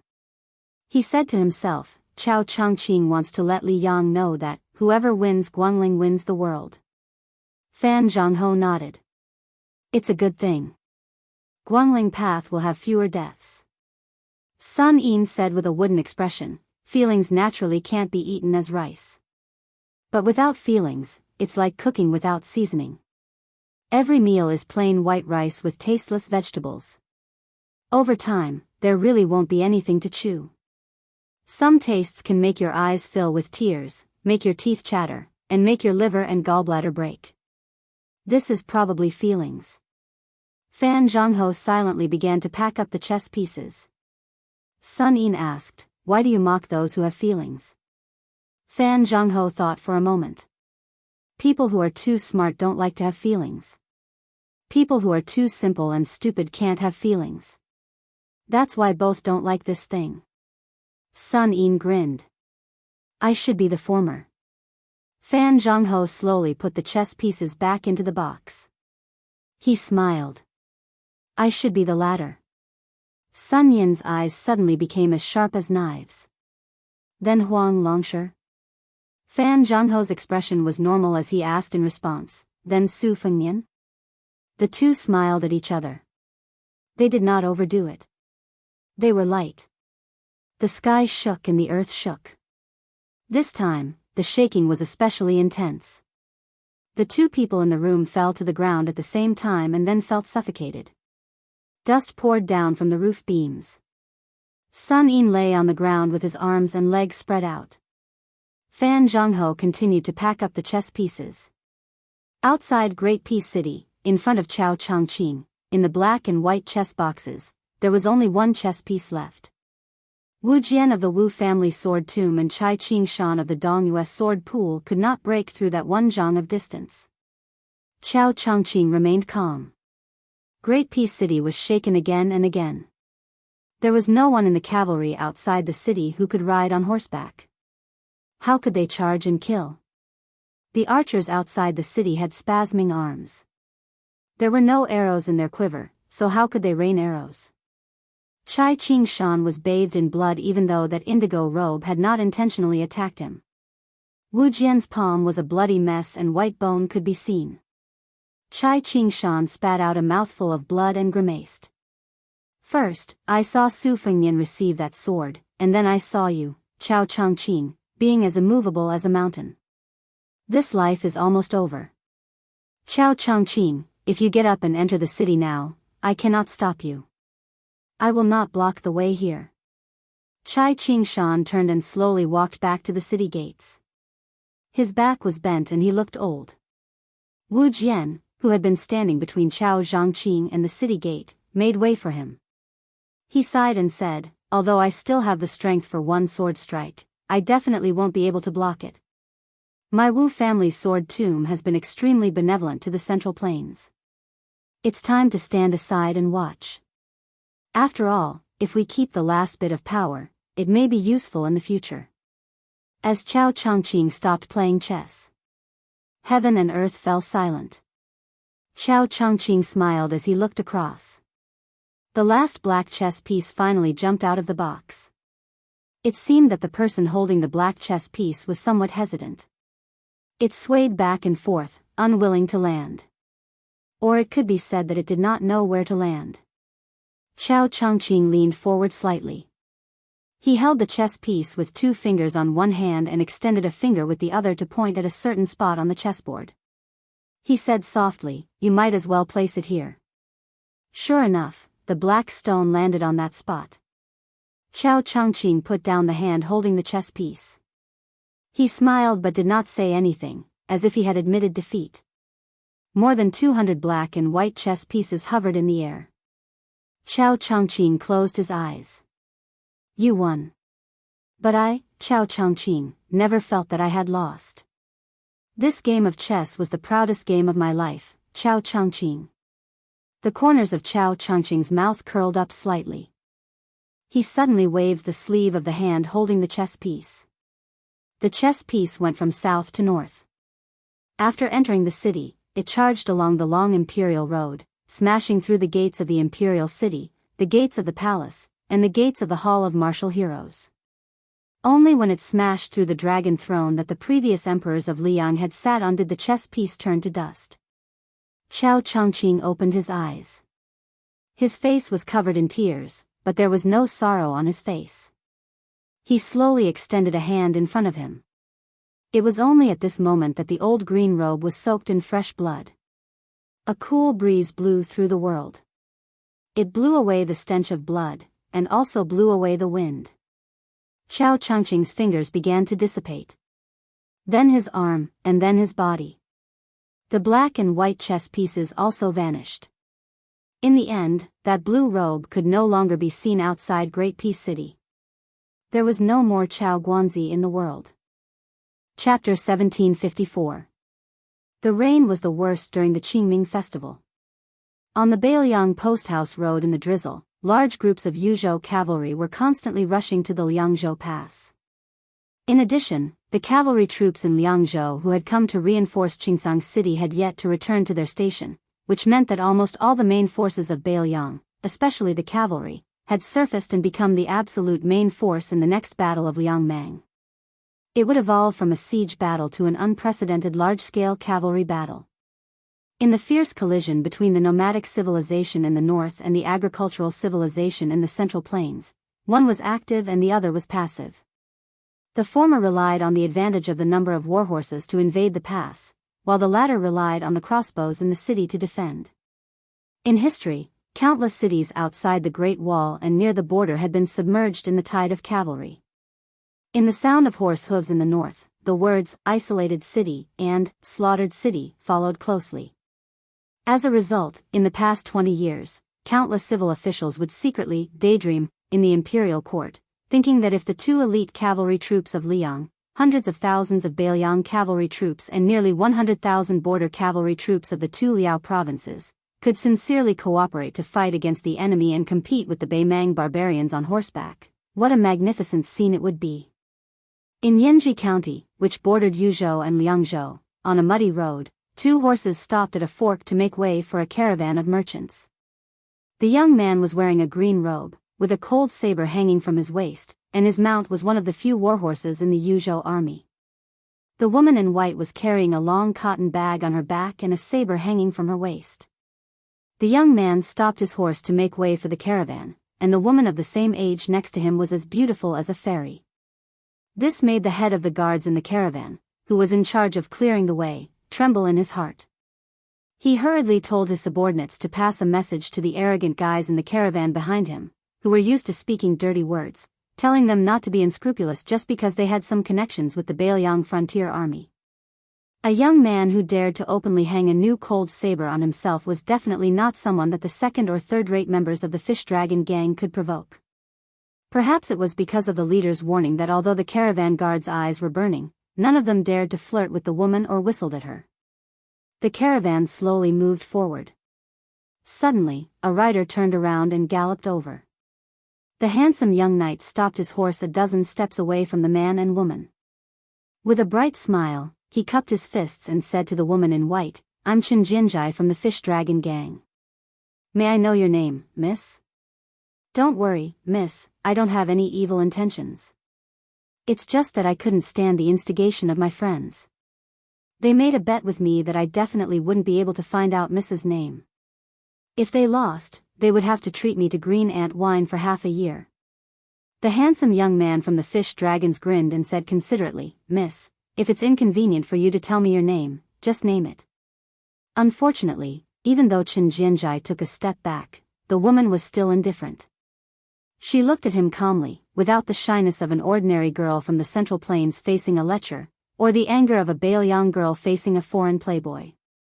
In the drizzle, Chen Jianjai, whose hair was slightly wet, smiled brightly and had no intention of backing down. The young man with a saber who was deliberately ignored by Chen Jianjai said with a smile, "Her name is Jiang Cabbage, cabbage as in Chinese cabbage." The beautiful woman who was called Cabbage by her companion glared at him and said angrily, "You're Su Jizi, persimmon as in rotten persimmon." Chen Jianjai, who was now a little famous in the Fish Dragon gang, was a little hurt. He thought to himself, "You two seem to be competing with each other, but in the eyes of a bachelor like me, it's more excessive than flirting." The young man who was called a rotten persimmon asked with a smile, "I heard that your gang's leader, Lu Narong, is going to give up her position to someone else?" Chen Jinjai's face suddenly became a little dignified. He finally faced the guy who dared to hang a saber without permission. The Fish Dragon gang, the Fish Dragon gang, the name was really far-sighted. It was more complicated than all the other 9 sects and gangs in Liang. It gathered nearly 20,000 people in the Jianghu, a behemoth in terms of numbers. Everyone in the Fish Dragon gang was well aware of it. If the Fish Dragon gang was not a puppet personally supported by a big shot in Baliang, it would never have expanded to such an extent today. However, the elders of the Fish Dragon gang who had followed the old leader to fight for the Jianghu had all retired, and the people in charge had changed. Therefore, there were all kinds of inside stories about the Fish Dragon gang.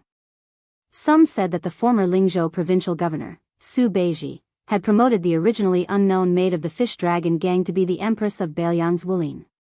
Some said that the former local emperor of Lingzhou, the former Huaihua general Zhong Hongwu, had tried to collude with the forces of the Jianghu, but the leader of the Fish Dragon gang, Lu Narong, had turned against him.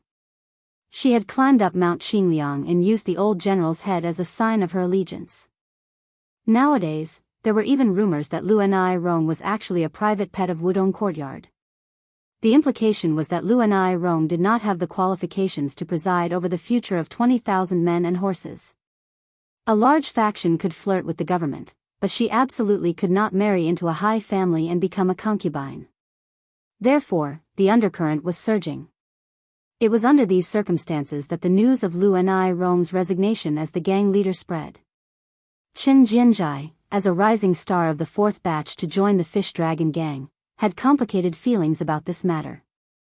Deep down, he admired the way Lu Nerong treated people, but he also didn't want the Fish Dragon gang to have too much to do with the government and the border army.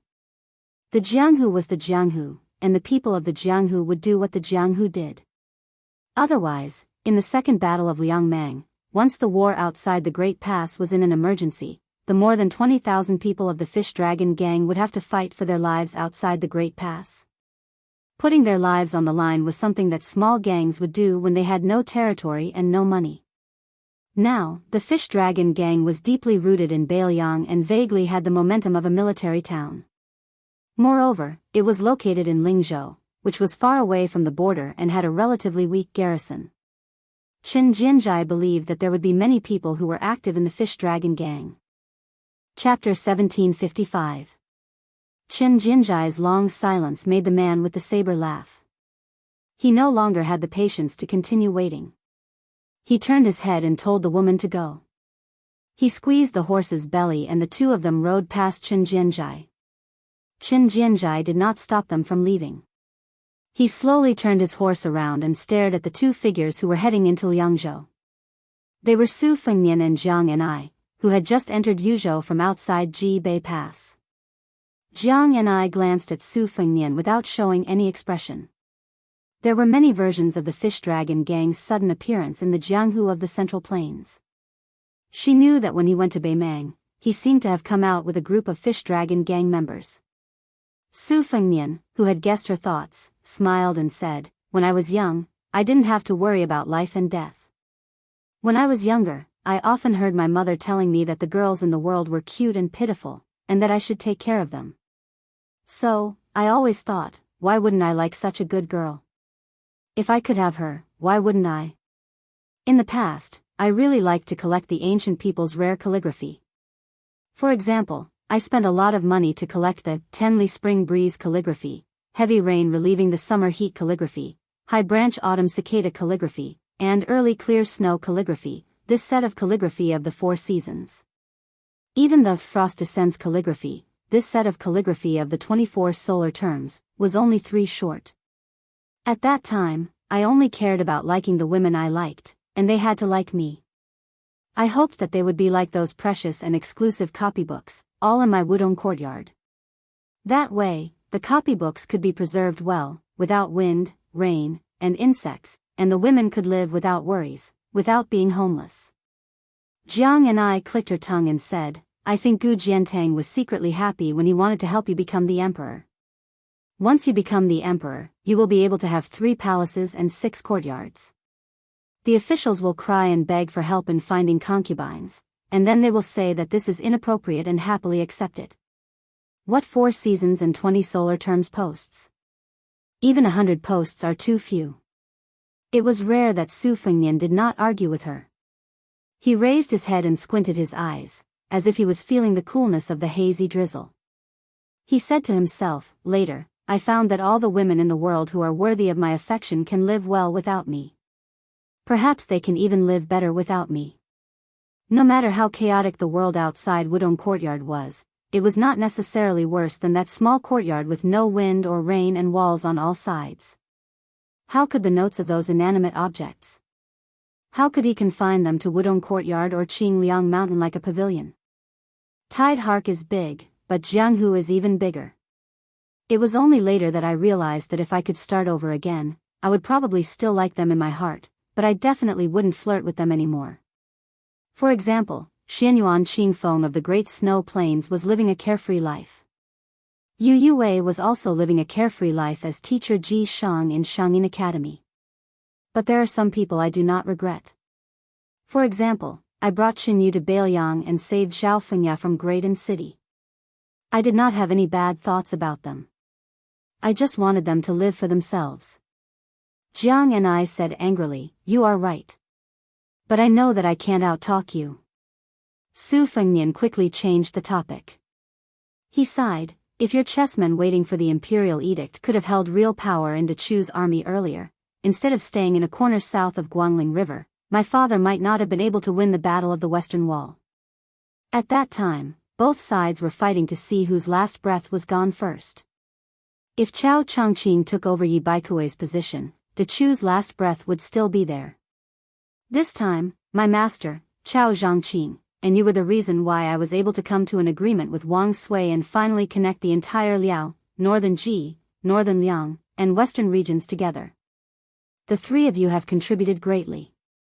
Under this situation, Jiaodong Prince Zhao Sui, Huai Jidushi Kai Nan, Administrator Han Lin, and Ji Zhou's Deputy General Han Fang will also become important figures. Of course, there are also Yu Wandao, Ko Jianghui, Xie Shibian, Su Huang, and other foreigners from Beiliang. As for the Fish Dragon Gang, maybe they will play a role in the future. But if the battle reaches the point where the Fish Dragon Gang needs to go to the battlefield after the young adults in Liuzhou, it means that both sides in Liangmang have suffered great losses." Jiang and I did not have time to mourn the death of his chessmen waiting for the imperial edict. He said worriedly, "There are so many barbarians in Beimang." Su Fengnian laughed involuntarily. "Yes, there are many. But it's not like I don't have a backup plan in Beimang. Just you wait. As long as Beimang can't take Beilu City in one go, I can set their backyard on fire." As a result, Jiang and I asked an irrelevant question. "That Qinyu, is she very beautiful?" Su Fengnian grimaced and pretended to be stupid. He did not answer this question. "Some words were wrong the moment you opened your mouth. The more you spoke, the more mistakes you would make." Jiang and I seemed to be talking to himself.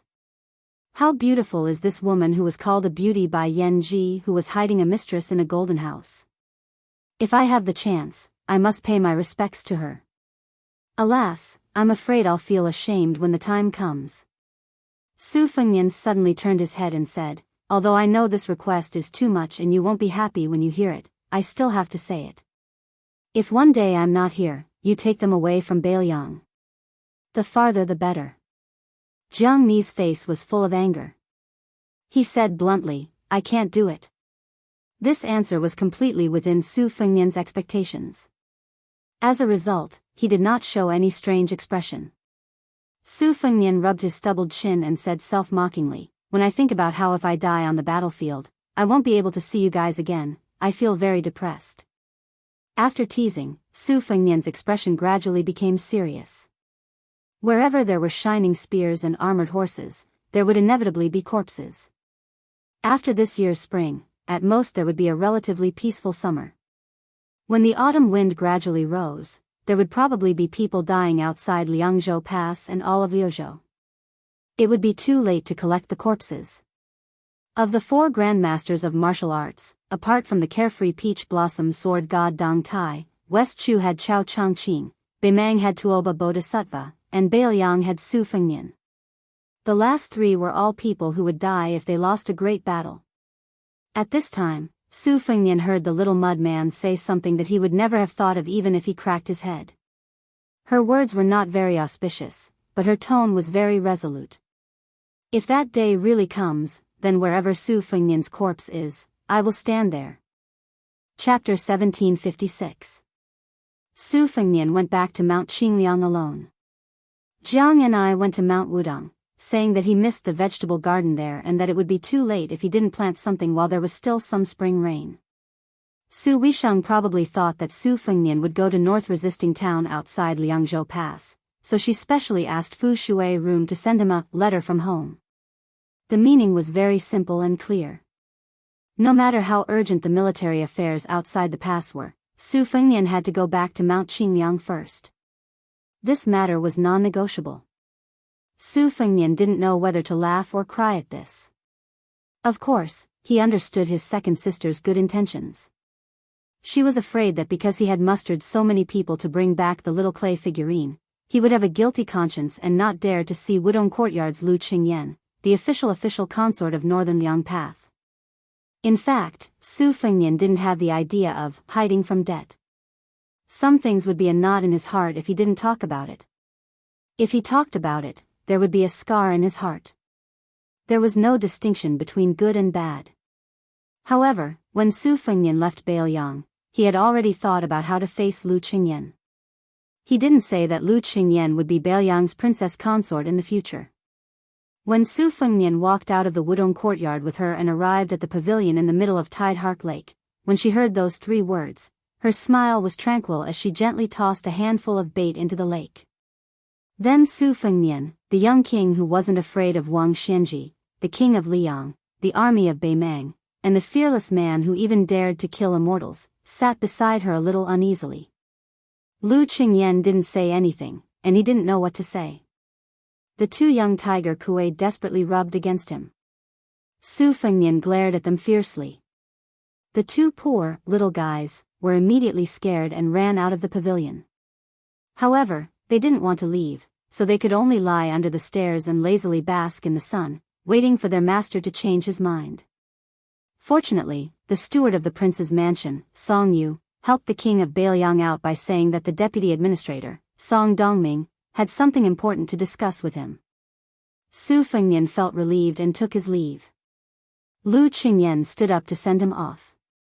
She softly said, "Your Highness, you should write another spring festival couplet and have someone send it to Mount Wudong. In the future, don't say sorry, it's really not necessary." Su Fengnian wanted to say something but stopped. Then he smiled. This was probably the taste of a family. He insisted on sending her back to Wutongan first. Along the way, he casually asked his father-in-law about Lu Dongjiang. Lu Qingyan seemed to have gotten over it. Towards the new provincial governor of Liangzhou, who had broken off their father-daughter relationship with her, there was neither deliberate alienation nor excessive closeness in her words. Su Fengnian didn't know how to explain it, mainly because he was afraid that he would paint a snake with legs and draw legs. It was difficult for an upright official to resolve family disputes because the scale of reason and affection were too difficult to grasp. Logically speaking, the Su family took care of the Lu family in all aspects. However, it was obvious that the Lu family still felt that the in-laws didn't do enough. They never thought that the family's unacclimatized situation in Beiliang was their own fault.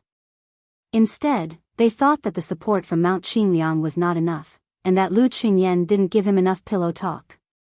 After sending Lu Qingyan back to Wutongan, Su Fengnian looked at the slender and weak back.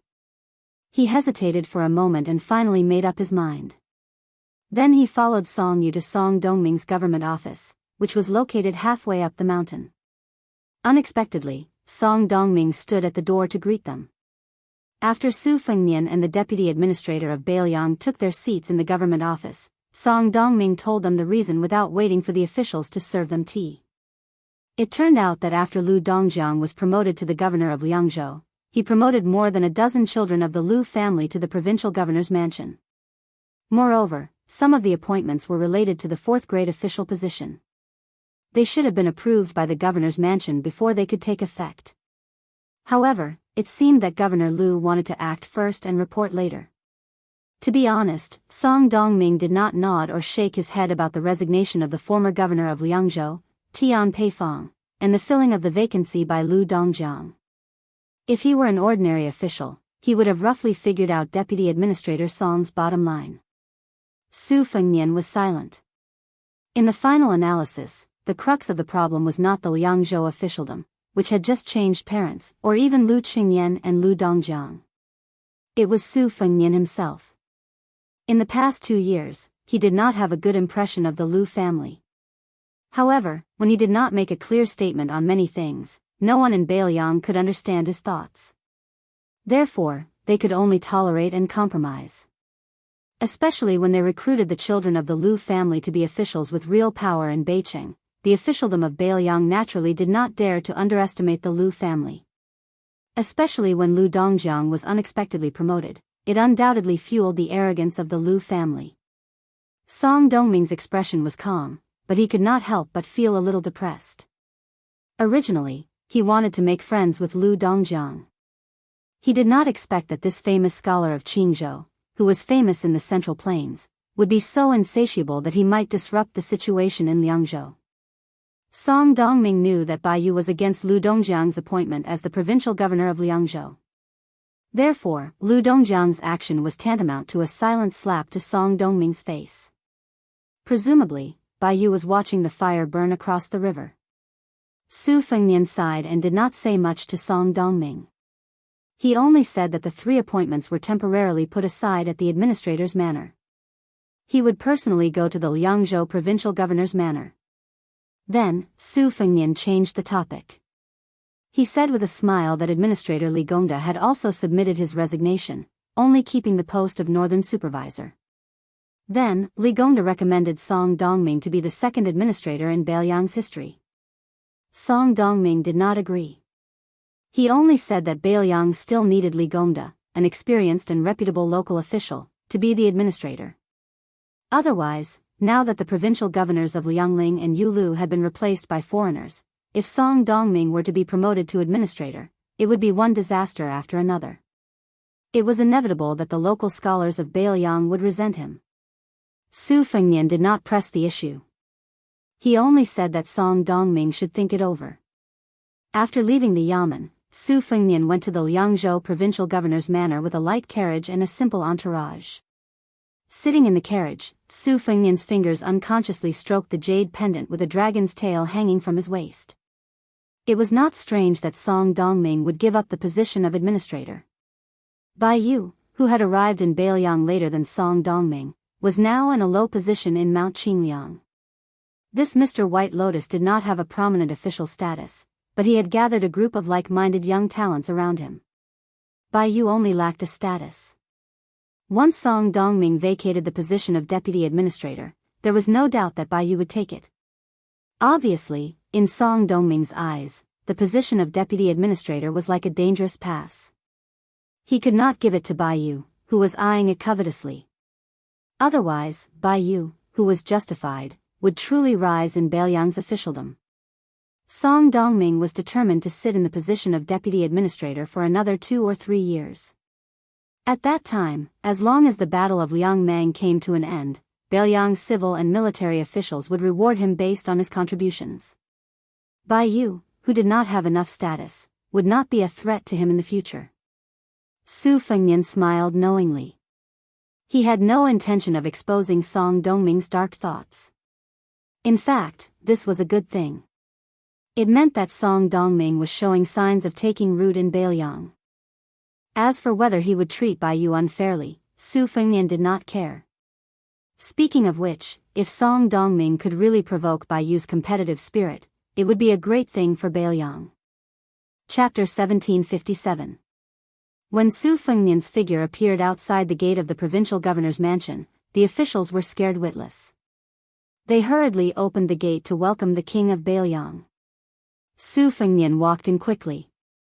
Soon, he saw 20 to 30 officials from the provincial governor's mansion surrounding Lu Dongjiang, who was wearing a purple robe. Su Fengnian dismissed them with a smile.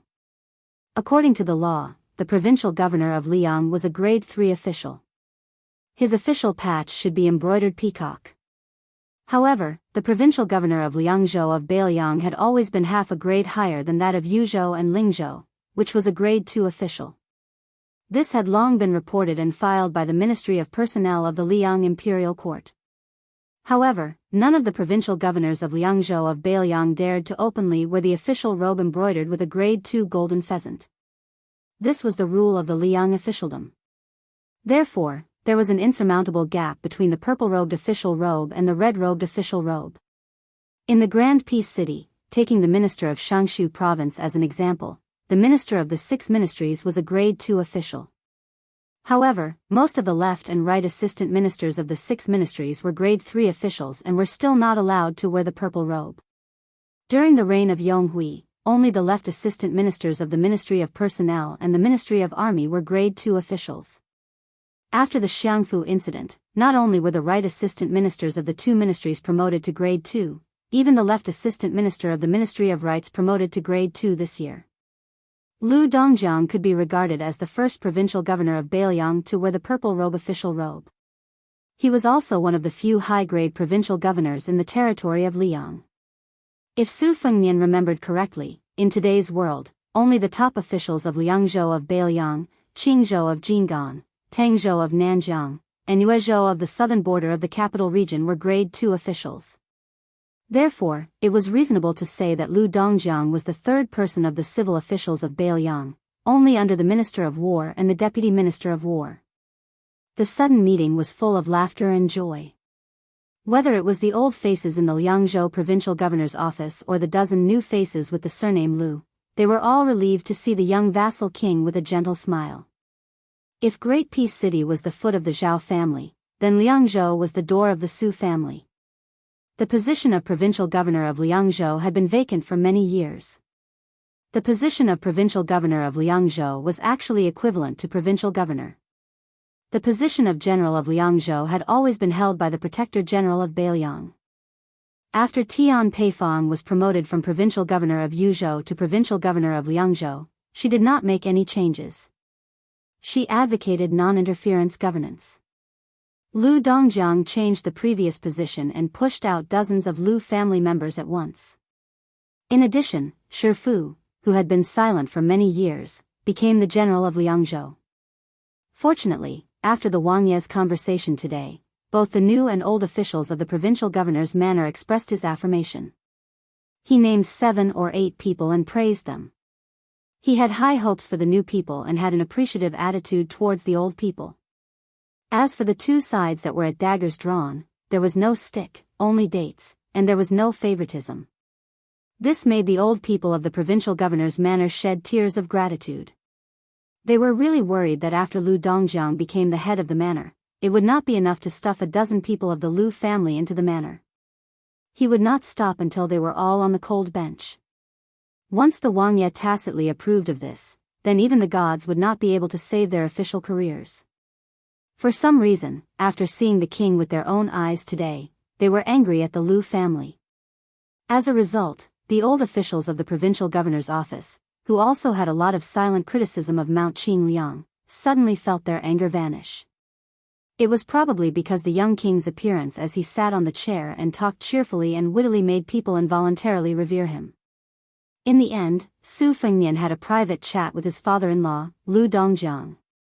Outsiders did not know what the young king said, but they only saw that the provincial governor's face, which was full of smiles, was becoming more and more radiant. Afterwards, Lu Dongjiang took the initiative to retract a few of the illegal orders and comforted the clansmen. He promised that in less than 3 years, each of them would have great wealth. Not only that, for the first time, Lu Dongjiang sternly warned everyone that they had to be more restrained in this period of time and not bring disgrace to the Lu family's reputation. Other than giving the clan a reassurance, Lu Dongjiang also removed 3 members of the Lu family from the genealogy overnight. From that moment on, Lu Dongjiang finally had some of the air of the head of the Lu family. When Biyao drunkenly walked out of a secluded mansion, he suddenly saw a carriage lift the curtain. He paused and then strode over. Getting on the carriage, he sat in the carriage. Facing the young man, Sir White Lotus was calm and composed. Su Fengnian, who had come to Beiliang's deputy provincial governor's mansion to pick him up, joked, "Sir White Lotus, are you not afraid of provoking public anger?" Because of his eyesight problem, Biyao habitually squinted to look at people. He smiled and said, "I can't do anything to the hot stove, but Prince won't allow me to do anything to the cold stove." Su Fengnian laughed involuntarily and changed the topic. Li Gongda said that he wants to resign from the position of administrator, and Yuzhou provincial governor Hu Kuei also wants to enter the border army. Does Sir White Lotus have any thoughts? If you do, you can say it directly. Biyao was not afraid and said directly, "Prince, tell me your thoughts first," and of course, Deputy Administrator Song's thoughts. Su Fengnian also said bluntly, "My original intention was to let Sir Song be promoted to administrator and you fill in the position of deputy administrator. But Sir Song said that there are already too many foreign provincial governors in Beiliang, so there should not be another administrator." Biyao leaned lazily against the wall of the carriage and sneered, "Oh? That's simple. After Administrator Li resigns, Sir Song will be his official administrator, and the new provincial governor of Liangzhou, Lu Dongjiang, will be the deputy administrator. Then, Lingzhou's Song Yan, who is from Beiliang, will be the provincial governor of Yuzhou. As for the provincial governor of Liangzhou. At this point, Biyao extended his finger and pointed at himself. If not me, then who? Su Fengnian was silent. Biyao smiled and said, Beiliang's arrangement is to make things difficult for Sir Song. But if I ask for a smaller position and run to Yuzhou to be the provincial governor and no longer be an official under Sir Song's eyes, it will make things difficult for Prince. Biyao stopped smiling.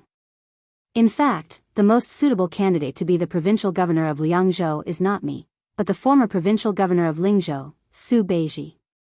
Rest assured, Prince, no matter what, I will not be the deputy administrator or the provincial governor. Su Fengnian was puzzled. Then what will Sir do? Biyao raised a corner of the curtain and hung it on the hook. A cool breeze blew against his face and brought some coolness to the carriage. Biyao sighed. The key is not what I think, but how bold Prince is. Su Fengnian was even more puzzled. Sir, what do you mean? Biyao said in a low voice, Beiliang's land is narrow and is old history. Right now, it has the vast western regions, including the 4th province, Liuzhou. Adding on a 5th province outside Liangzhou, with Fengbei City as the fulcrum, it will be enough to accomplish great things. Su Fengnian's heart trembled. He said calmly, the imperial court will not agree to Beiliang occupying 5 provinces. Biyao smiled. Now that things have come to this, do we still need the imperial court to agree? I inadvertently saw some hastily changed border army deployments. Yuzhou, which was originally destined to be a spectator in the Second Battle of Liangmang, suddenly became important again. Why? Dare I ask the 2 Huais Kai, Nan, Han Lin, the northern Mangs Wang Sui, and the 2 Liaos Gu Jiantang, how many of these 3 groups of people did Wang Yes see when he led his troops out of the border? How many people did you negotiate with? And how many people did Prince negotiate with in the north and south of Beimang? The string of questions caused Su Fengnian's expression to change slightly. Biyao did not expect to get an answer. He seemed to be talking to himself. A certain person is the emperor. I, Biyao, will be an official no matter where I am. It is all good. Su Fengnian did not answer the question. Our scholars in Beiliang want to be an official, and they want it so righteously. I am very happy. Biyao's eyes widened slightly. He looked at the still blurry face and smiled slightly. If Prince wants all the scholars in the world to not have to bow and scrape, I will be happy. I am also very happy. Su Fengnian said emotionally, I am afraid the people of the world will not be happy. Biyao sneered and said, just one family will not be happy. Su Fengnian was shocked. Biyao said, maybe Prince will find it strange why I, Biyao, have changed my mind. It is actually very simple. I recently understood something. A certain person may be the emperor for 30 to 40 years, at most 50 to 60 years. But it may be enough for the world to have 200 years of peace and good weather. It is very impressive. Su Fengnian looked at this elegant scholar in white robes. Just like when Su Xiao saw Zhao Chongling in the past. Both of them wanted to support the dragon. Chapter 1758. Su Fengnian had an additional, nameless, young attendant by his side. He rode a horse and wore armor, but he did not carry a cold saber or crossbow. He was serious in speech and manner and had a lot on his mind. Su Fengnian traveled all the way to the north. He did not deliberately win over this talented young man. It was not that he did not want to, but it was meaningless. Whether Su Fengnian talked to him about the national interest or high official position and generous salary, it all seemed ridiculous and comical. This was because his name was Xie Shibian, Chao Changqing's favorite disciple. He was one of the twin jade annulus of Dechu who stood out during the Guangling Taoist War. Most of the students of Dechu were now placed in the major academies of Lingzhou, far away from the troublesome places. Only Xie Shibian proposed to go to Beiliang Pass to take a look.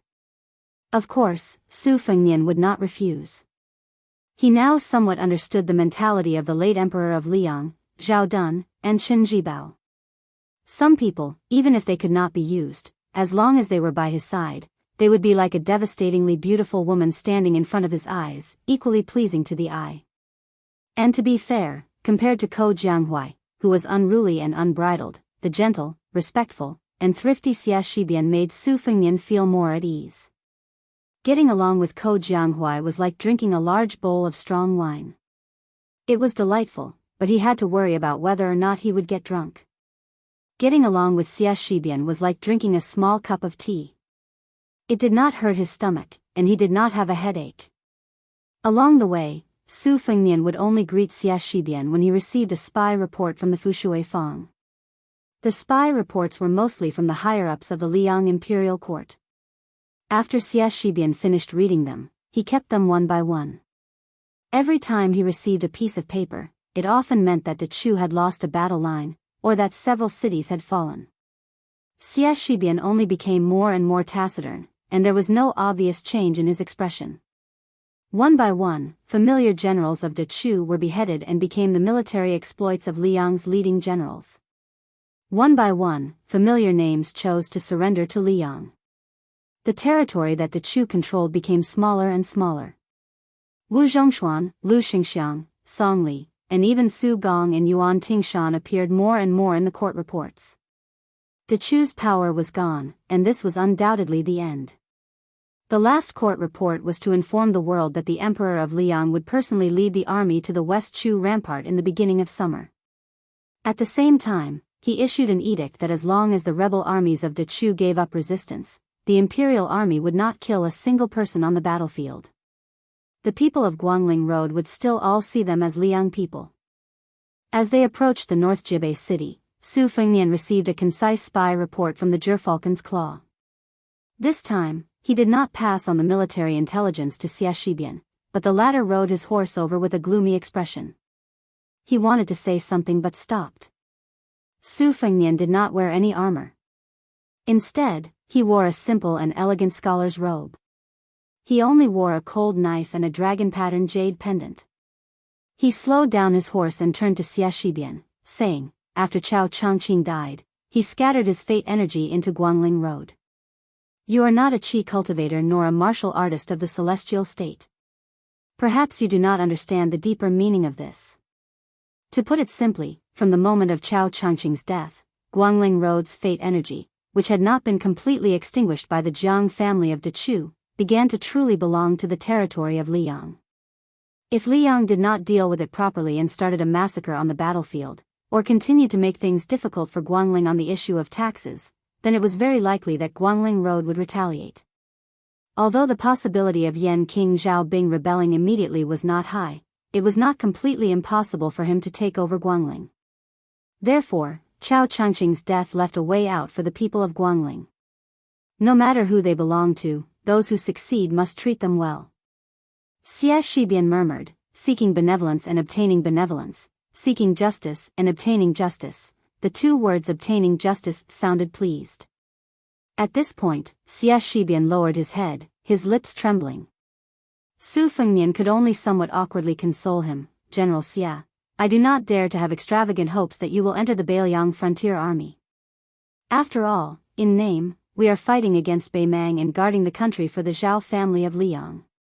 But regardless of the outcome of the war in Liangmang, I will guarantee the safety of your 500 people in West Chu. No matter how chaotic the world is, if I, Su Fengnian, want to keep your 500 people in peace, I can still do it. Xie Shibian turned a deaf ear to him, his face full of sorrow, muttering to himself, when I was young and studying, every time I flipped through a book and read Taibai's poetry, I read that kind of grand and magnificent writing of a flourishing age, I always had an infinite yearning. Something like, I must drink 300 cups of wine in one go, something like, the immortal waved his hand for me, as if listening to amaze 10,000 valleys pine trees. I really felt that if I stretched my neck and shouted it out loud, it still would not be enough to satisfy me. But at that time, the teacher always said that Taibai's poetry talent was too high, that the immortal's aura was too strong, that it was as if it was 30,000 feet above the earth, but it might not be the best poetry in the world. The older the scholar, the more experienced he was. Instead, he would be more open to old Du's simple poetry. I wonder how many souls I summon when I close my eyes. Deep in the battlefield at night, the bright moon shines on the white bones. It was really simple and straightforward. Where did the boundless talent come from? But reading it now, it's really. Xie Shibian was already choking with sobs. He raised his arm and wiped his cheeks with all his strength. This was perhaps the difference between Xie Shibian and Ko Jianghu. The latter's experience of life and death was not as profound as the experience of honor and disgrace. Xie Shibian's will would be depressed, while Ko Jianghu would be full of vigor. Su Fengnian looked toward the dusty Zbiqing and said, General Xie, from Zbiqing to Qinghe, and then to Huaiyang Pass, Liuya and Fuling, 2 towns, you can go anywhere.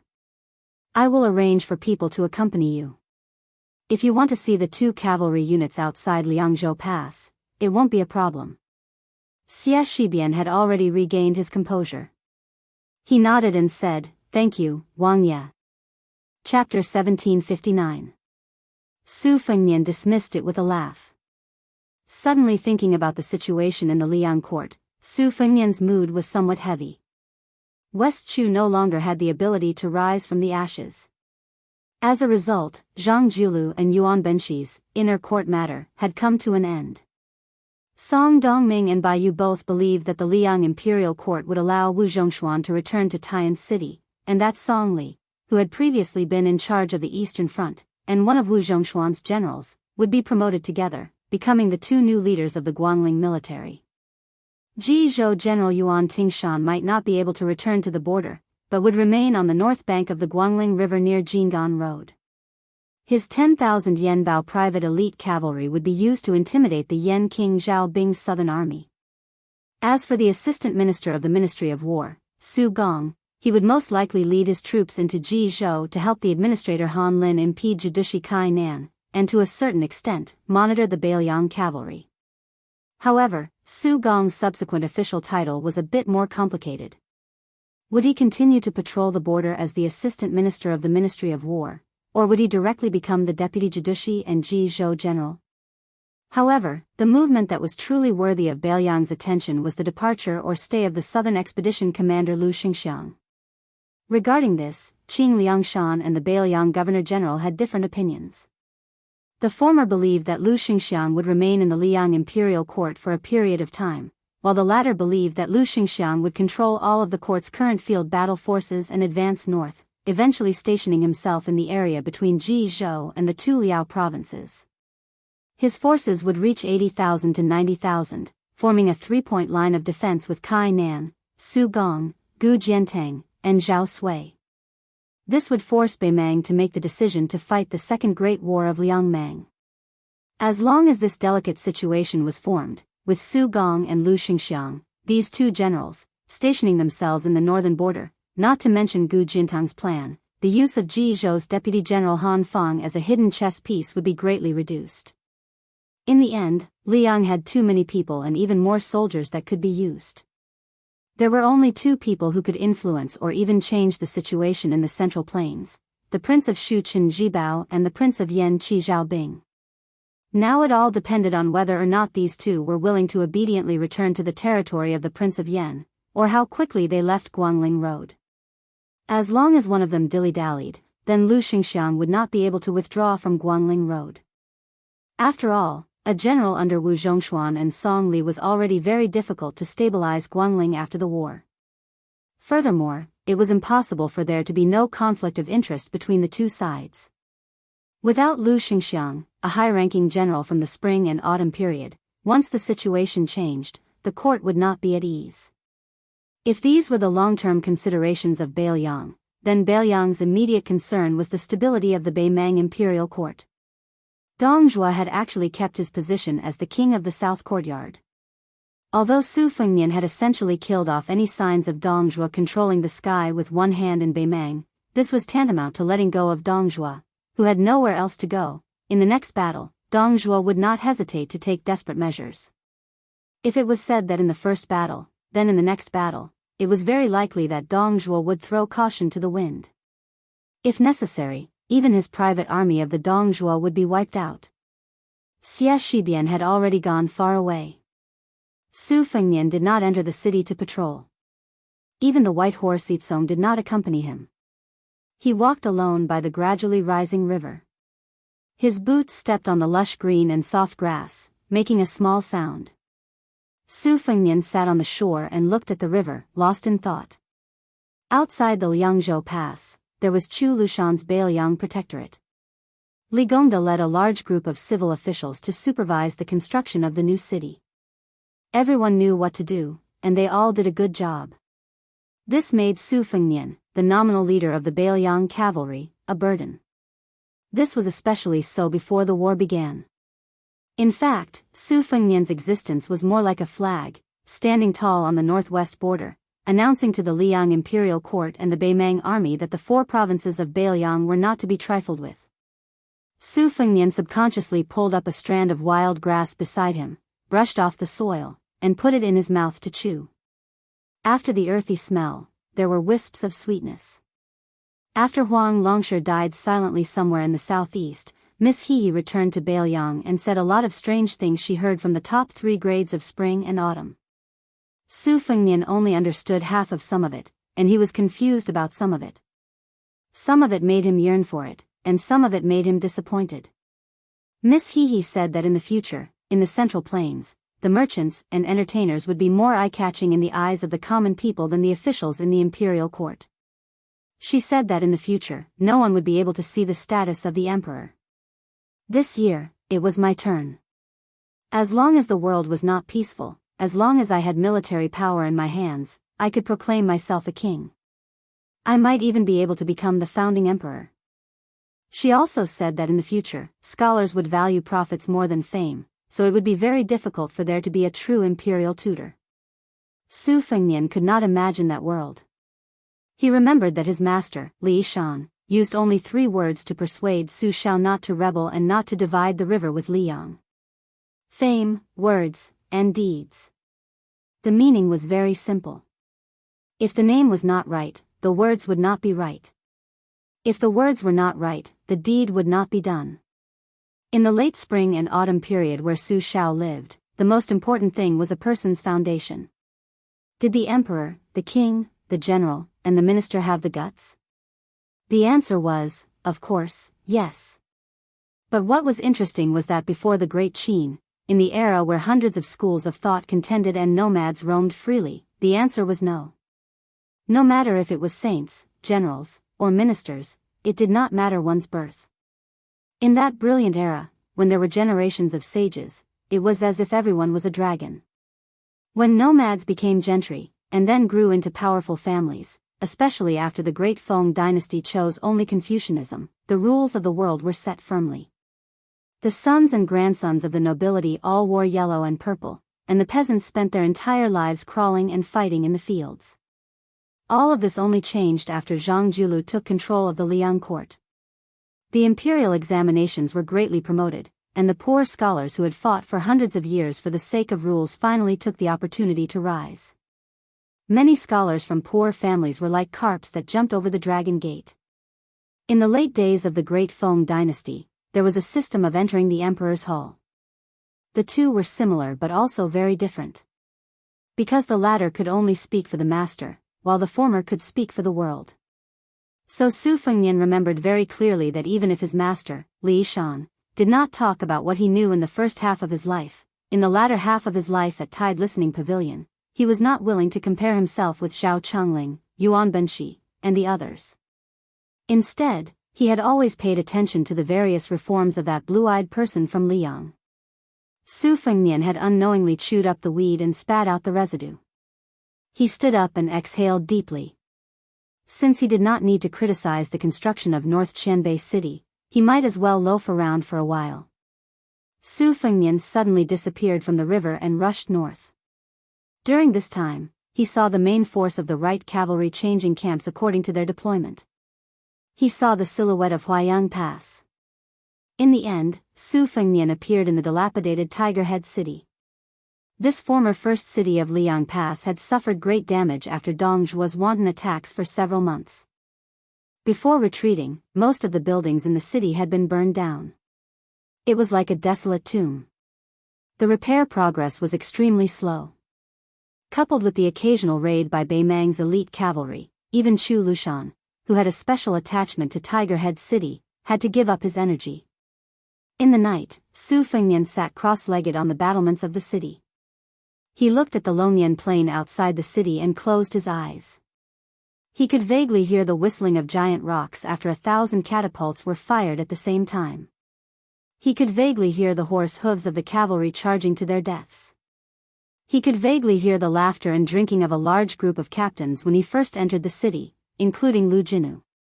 The entire city had died in battle. Their fellow soldiers had died in the same cave. It was said that after Dong Zhuo breached the city, he did not whip the corpses of the Bei Mang soldiers to vent his anger. He also did not build a Jingguan temple. He only walked up to the top of the city and used his hand to lift the flag with the word, Su, that was already on the verge of falling. Later on, the Bei Mang Empress ordered Dong Zhuo to exchange Lu Jinu's corpse for Yang Yuanzhan's. Su Fengnian did not hesitate in the slightest. Not only did he agree to place Yang Yuanzhan's head and corpse in a coffin, he even handed over 5 or 6 more heads of Bei Mang generals. At the start, in Xiaoguang City's Yuzhou Conference Hall, there was an irascible general who was cursing on the spot. If it were not for Su Fengnian's secret letter and the young vassal king standing there, those generals probably would have cursed even if they had to lose their official status. Yan Wenluan's expression was also unsightly. She clearly thought that the king of Biyao was showing weakness to the Bei Mang barbarians. How could there be a man in the world who would express goodwill to the defeated general after winning a battle? At that time, the entire Yuzhou border army was about to explode. Only after Chu Lushan sent a sternly worded secret letter to Xiaoguang City did the commotion subside. Su Fengnian opened his eyes and said softly, Lu Jinu, Ma Jili, Chu Hanqing, everyone in Huda City, I'm sorry. I forgot to bring wine this time. However, I think the blood of the 300,000 Bei Mang soldiers is the best wine. Su Fengnian clenched his fists and placed them on his knees. He leaned forward and gazed toward the distant north. He smiled and said, Su Fengnian, promise everyone here that Biyao will offer you 1,000,000 cups of this wine. Chapter 1760. The Huairou enclosure was famous for its beautiful scenery in the southern Bei Mang dynasty. It had always been the first choice of summer vacation for the people of the spring and autumn period. The A and B families all had a grassland here as a demonstration of their family's heritage. For example, the Wang family of the southern dynasty, which originally did not have the right to occupy a place here, obtained a vassal land here at the beginning of spring this year. Regardless of whether it was the marriage with the A family or the great-grandson of the century-old man becoming the winter abbot, the Wang family, which was once known as the Han Academy in the Central Plains for 10 generations, finally showed signs of prosperity. As summer entered, more and more large horses and embroidered clothes appeared in Huairou enclosure. That was why when a group of 30 riders appeared at the edge of the enclosure, it didn't stir up too much of a commotion. Some of the southern court's disciples who were brandishing their whips and urging their horses on gave each other a look. The carriage escorted by the riders left behind 2 long wool tracks on the grassy ground. The carriage that was originally spacious with 3 people inside now seemed a bit cramped. This was all thanks to that young and robust fatty. He sat there like a small mountain, currently resting with his eyes closed, a northern Mang border army standard war blade resting on his knees. The other man and woman's appearances were a bit similar, likely brother and sister. Compared to the coarse young man, the woman had a bit more of a graceful and luxurious aura. Her looks couldn't be considered all that outstanding, but her figure was extremely good. As she sat there, her curves were exquisite, just like a blooming plump peony. Right now, the woman was currently reprimanding the younger brother who avoided her many times. The latter was cowering in fear, from time to time sending a pleading look towards the robust fatty. The woman couldn't stand her younger brother's cowardly appearance the most, so the anger within her surged even more, her heavy chest continuously trembling. She actually directly slapped her younger brother's face, the sound loud and clear. The younger brother, who was now already a high-ranking officer in Northern Mang Army, still didn't dare show the slightest sign of retorting, his head drooping, feeling wronged and nervous. When he heard that slap, the fatty finally couldn't help but say, "Eldest wife, that's enough." Since Yilu Hongkai didn't die at the mouth of the gourd, he definitely won't die on Northern Liang's side. It was fine if the fatty was quietly cultivating the vow of silence, but the moment he said that, the woman immediately vented her anger. "Dong Zhuo, you still have the nerve to plead for him? If you did not insist on him leading the Dong family's private army to the mouth of the calabash to rescue Yang Yuanzhan, would my brother be in danger? I have been running errands for you in Norland all these years. I helped you put in a good word for you in front of the governors and generals. Just to let you send my brother to his death? If you have the ability, why don't you lead the Dong family's cavalry to intercept the 2 Bailiang cavalry units?" The king of the king's palace of the Beimang South Courtyard, King, frowned and did not say a word. The fatty did not speak. For some reason, the unreasonable woman immediately felt a little guilty. The arrogance of a noble immediately disappeared. She turned her head and did not dare to look at her man. Yilu Hongkai said angrily, "Sister, brother-in-law, why are you quarreling over me? It's not worth it. Sister, why don't you beat me up? Last time, it's not brother-in-law's fault." Brother-in-law said to ignore the Eastern Front Army at the mouth of the calabash if the situation is bad. I was hot-blooded and led brother-in-law's cavalry into the mouth of the calabash, causing brother-in-law to lose thousands of men. The woman snorted and glared at Yilu Hongkai. Her face was full of anger. "If you die at the mouth of the calabash in Yuzhou, do you want our father to give birth to another son? At that time, won't our father resent your brother-in-law? Your brother-in-law originally did not have a firm foothold in the southern dynasty. After the war went badly, not only was the crown prince ready to make a move, but he also secretly roped in the civil and military officials of the southern dynasty led by Huang Songpu. Especially those remnants of the northern dynasty who are not familiar with him, they are all relying on him. Now, even Yilu Dongchuang has returned to the royal court. In the circle of the grassland bigwigs, he is constantly hitting your brother-in-law when he is down. If you die, how good will your brother-in-law be?" Fatty Dong rolled his eyes.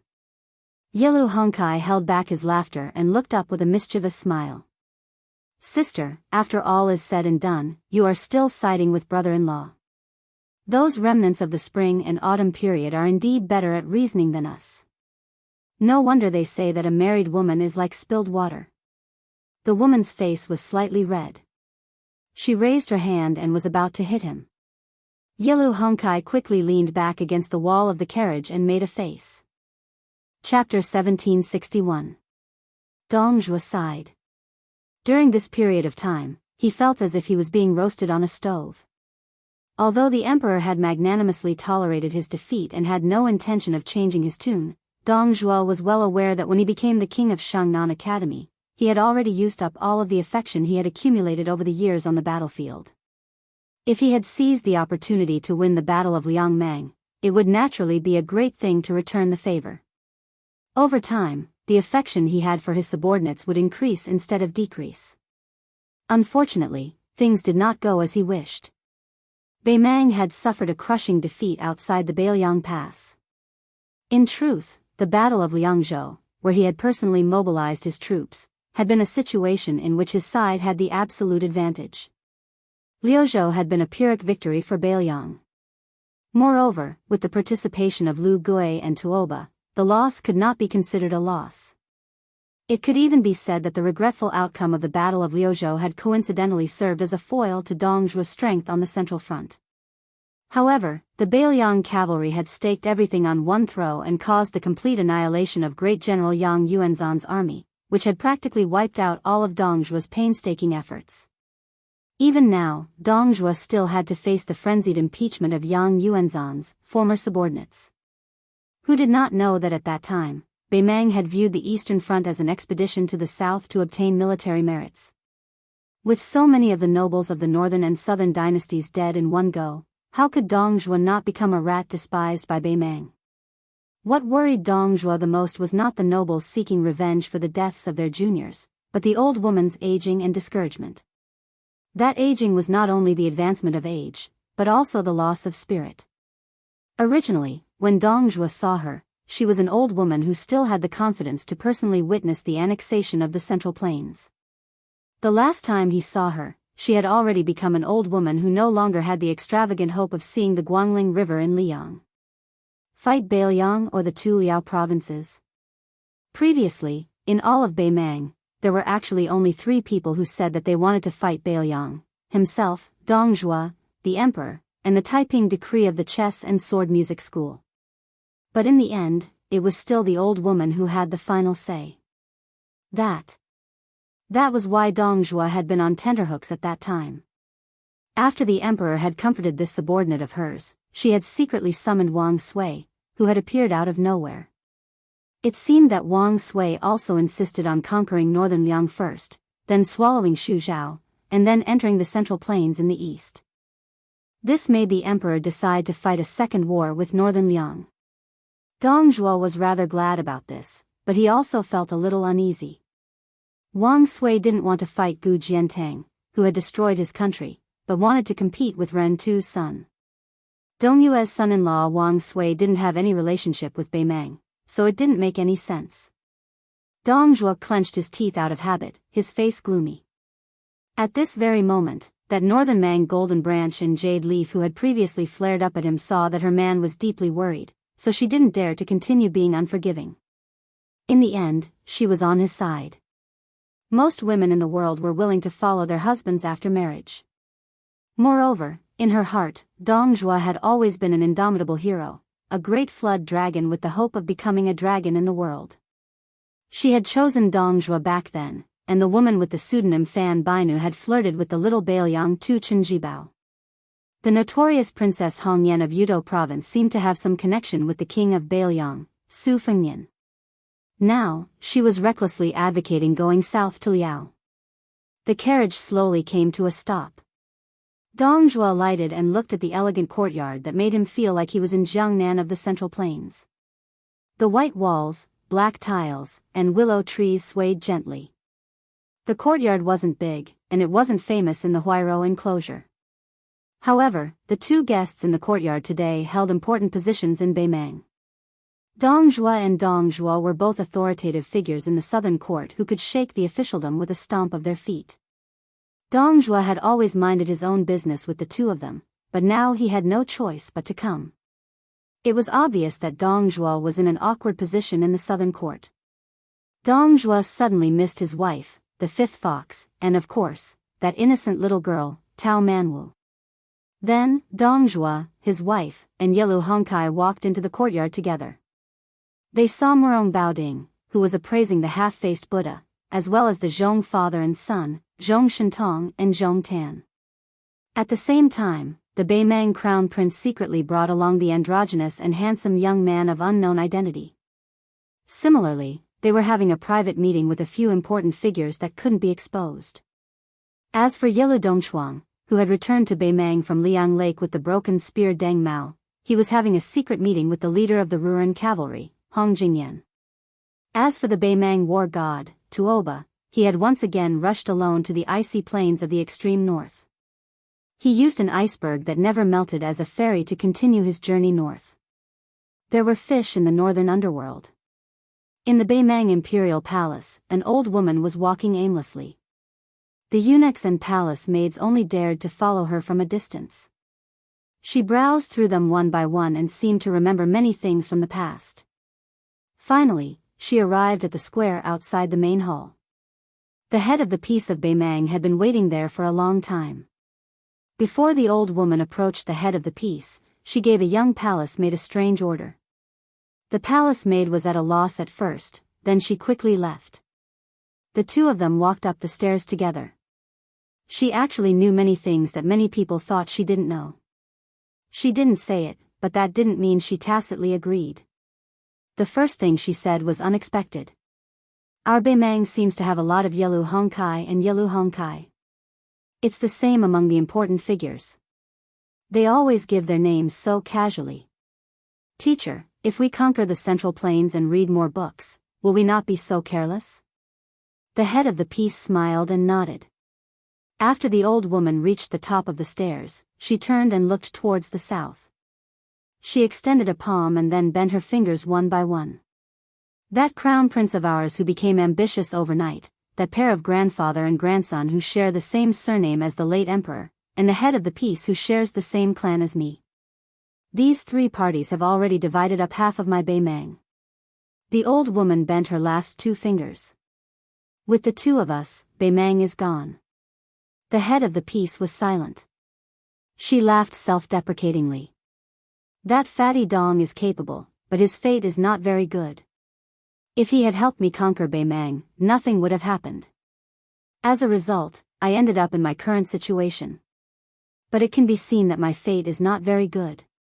The head of the piece said treacherously, Your Majesty's fate is not very good. Otherwise, if that woman in Dunhuang City gave birth to a boy, Your Majesty would be able to rest easy. The old woman's face was full of regret, and her eyes gradually turned cold. The old woman who had half the world under her pomegranate skirt said in a low voice, Give the order to Huang Songpu. No later than autumn, the two fronts will go to war at the same time. He, Huang Songpu, will either walk out of the north-resisting city alive or die in battle. The head of the piece was stunned, but he still nodded without questioning. After the head of the piece left, the old woman waited for a long time. Finally, the young palace maid came back. She carefully held an unknown small wild flower in her hands. After the old woman asked everyone to leave her sight, she gently pinned the wild flower into her hair bun. She looked towards the south and thought of an old friend. Suddenly, her face became ferocious. She stretched out her finger and reprimanded, Su Shao, you make my life difficult, so I will not let you die in peace. Then she withdrew her hand. Her face suddenly calmed down, and her eyes were gentle. No one heard her whisper. Chapter 1762. Su Fengnian followed Huda's city to the east, turning into the mouth of the gourd. He then heard the wind pass through crouching Bao City, weeping and complaining. After meeting Yan Wenluan, Qin Yinshui, and the other Yuzhou generals in Xiaoguang City, he entered Tuma Pass on the border. There, in the stone arena where the two Jianghu experts had once sparred, he once again heard the children of the private school playing and laughing together after school. Su Fengnian sat on the low yellow mud wall, thinking of Lu Nerong and Wang Dashi of the Fish Dragon Gang, as well as the child Zhao Yusong who lived on this land and had once borrowed a knife from him. He also thought of the little girl with frostbitten hands by Zhao Yusong's side. He thought of the banquet they had held together, talking and laughing, never forgetting about it. Finally, Su Fengnian thought of that little girl who looked like a grass in the countryside. After she entered the golden thread weaving bureau in Lingzhou, after their meeting on Mount Qingliang, she had saved enough money and paid off that debt of 100 or 200 taels of silver. She then resolutely left Liangzhou and returned here. Ever since he had first left Beiliang to travel the Jianghu, 6 years had unknowingly passed. He had traveled to many places, gotten to know many people, seen many things, and remembered many names. The pedestrians at Tuma Pass saw a young man dressed in a blue robe and wearing a white jade ornament on his waist. He raised his head and stared blankly at the sky. Yelu Dongchuang had said that as long as they formed an alliance with him and helped him become the emperor of Beimang, half of the southern court would be his tea money. Before long, Gu Jiantang had eaten the most expensive bowl of dumplings in the world. And regardless of whether the words were true or false, they were all gambling with the country, all shocking and heroic words. Su Fengnian lowered his head to look at the weeds and flowers growing quietly between the cracks of the mud wall. One by one, they were completely unremarkable and not spectacular at all. Su Fengnian raised his head to look at the distant bustling marketplace. A white robe appeared beside him. When the white robe descended from the sky, there was not a single speck of dust on the wall. If everything had its vanquisher, then there were only a handful of people in the world who could pose a fatal threat to Su Fengnian, a great grandmaster instead of the king of Beiliang. After the death of Chao Chongqing, even Tuoba could not be counted as a threat if he could not make rapid progress in martial arts. Only the peach blossom sword god Dong Tai could be counted as half a threat. The reason why it was half a threat was not because Su Fengnian could easily defeat Dong Tai, but because Dong Tai was free and unfettered in Jianghu and had no reason to fight Su Fengnian to the death. Then the only one left was the person beside him, the only surviving grandmaster of qi training in the world, Tantai Pingjing, the head of the Guanyin sect, who had unwittingly gathered great luck. She stood beside Su Fengnian and said to herself, a wildfire can't burn it out, and it will grow again when the spring breeze blows. But these are plants. Humans were not plants. Moreover, perhaps after some people died, some people would live a life worse than death. No matter how inconspicuous these people were in the midst of the surging waves of war, no matter how insignificant they were in the midst of the drums of war, no matter how insignificant they were in the midst of the war. I once followed my master to the north and south of the Yangtze River. I'm used to seeing life and death, but it doesn't mean that I can treat life and death lightly. Su Fengnian was silent. He hung one leg on the wall and bent the other leg. Su Fengnian's chin rested on that arm. The breeze blew on his face. He narrowed his eyes and appeared to be at ease. Tantai Pingjing's eyes were cold. Su Fengnian, I believe you should also understand that the current situation in the world is already against the rules. If Huang Longsher is taking advantage of the situation, then you are the culprit. Of course, there is also Wudang Li Yufu. If you stop now, it's still not too late. Maybe you can have a good ending. Su Fengnian smiled and said, according to Huang Longsher, Su Fengnian will die in Biyao and be infamed in history for 100 years or 1,000 years. Is this your so-called good ending? Tantai Pingjing said indifferently, now they have made concessions. If you continue to push your luck, even if you are invincible in the world, so what? Don't forget that invincible in the world is only invincible in the world. Su Fengnian was non-committal.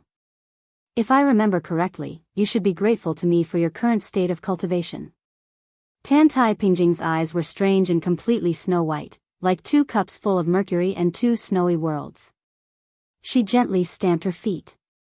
In a trance, the two of them were above the clouds. She stood in the air with the wind and Su Fengnian continued to maintain the same posture. The clouds gathered and dispersed beneath their feet. As they dispersed, they could see ribbons of varying sizes resembling streams and rivers. They were of varying thicknesses, and they flowed slowly on the ground. Su Fengnian glanced at it and knew that it was the real world in the eyes of qi trainers. One would not live long because of good people, and one would not die early because of evil people.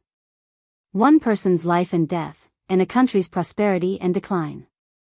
Su Fengnian raised his hand and twirled a weed between his fingers.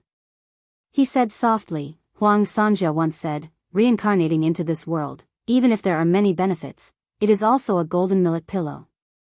Cultivate to immortal, live 1,000 years, and still need a few cups of green wine. How long can a golden millet pillow be? How much wine can a few cups hold? Plus the grass in front of me, they are all very small things. No matter what, I don't want to listen to any great principles now. The greater the principles, the less I want to listen. Chapter 1763. Tantai Pingjing, who had reached the celestial being realm, sneered, do you really think Gu Jiantang will help you become the emperor? Tantai Pingjing put her hands behind her back and looked down at the world and the mountains and rivers. She answered her own question, yes, it's true. But no matter who becomes the emperor in the world, he will be able to be the emperor longer than you, Su Fengnian. Now Gu Jiantang, who has reached the realm of Deshang and can peek into the mysteries of heaven, has seen this, so he is so kind. Su Fengnian said calmly, I guessed it. Tantai Pingjing shook her head and said, in fact, you only guessed half of it. Do you think that after Li Yufu cut off the connection between heaven and earth, you will not be bound by the laws of heaven? But have you ever thought that since you and Li Yufu, 2 ordinary people, can cross the thunder pool, there are not many abandoned pieces in heaven who will perish together with you? For hundreds of years, thousands of years, many outstanding people have achieved immortality. Can you and Li Yufu really escape this disaster?